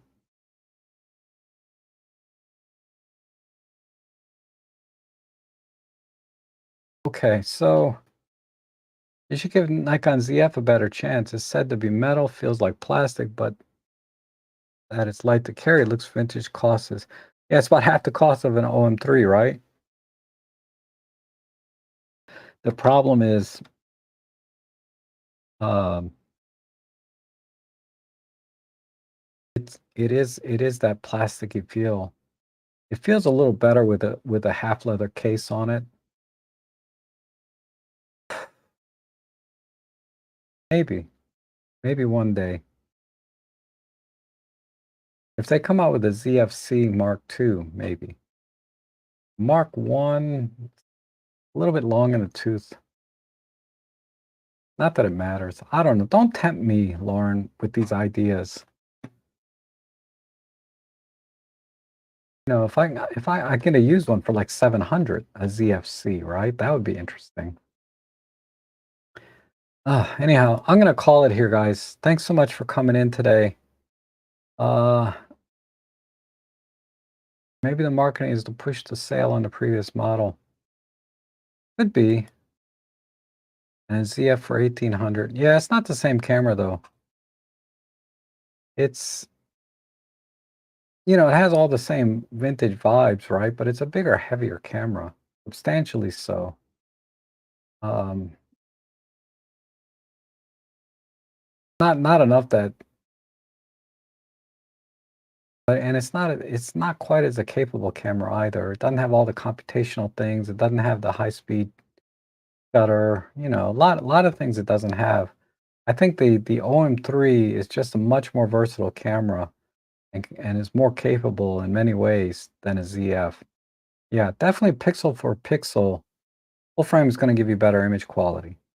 But ultimately, the OM3 is a smaller, lighter camera, much smaller ecosystem, of lenses, and more capable in many ways with all the features that it has. So, um, having great fun with my ZFC. Yeah, I know, because I can get one for 700. It's 10. Okay, I'm gonna go. I'm gonna go. I'm getting hungry now. So, you guys, thanks so much for coming in today. Thank you so much for the coffees and the super chats. They're greatly appreciated. And I'll be back on Tuesday probably for another photo chat, and we'll do a little shopping too. And I'm gonna try and make some videos on the OM3, um, something a little bit more succinct, right? So we'll do that, and then photo editing and all that. All my usual stuff. I'm here for you guys. Thanks so much for being here for me and being with me today. And I'll see you again soon.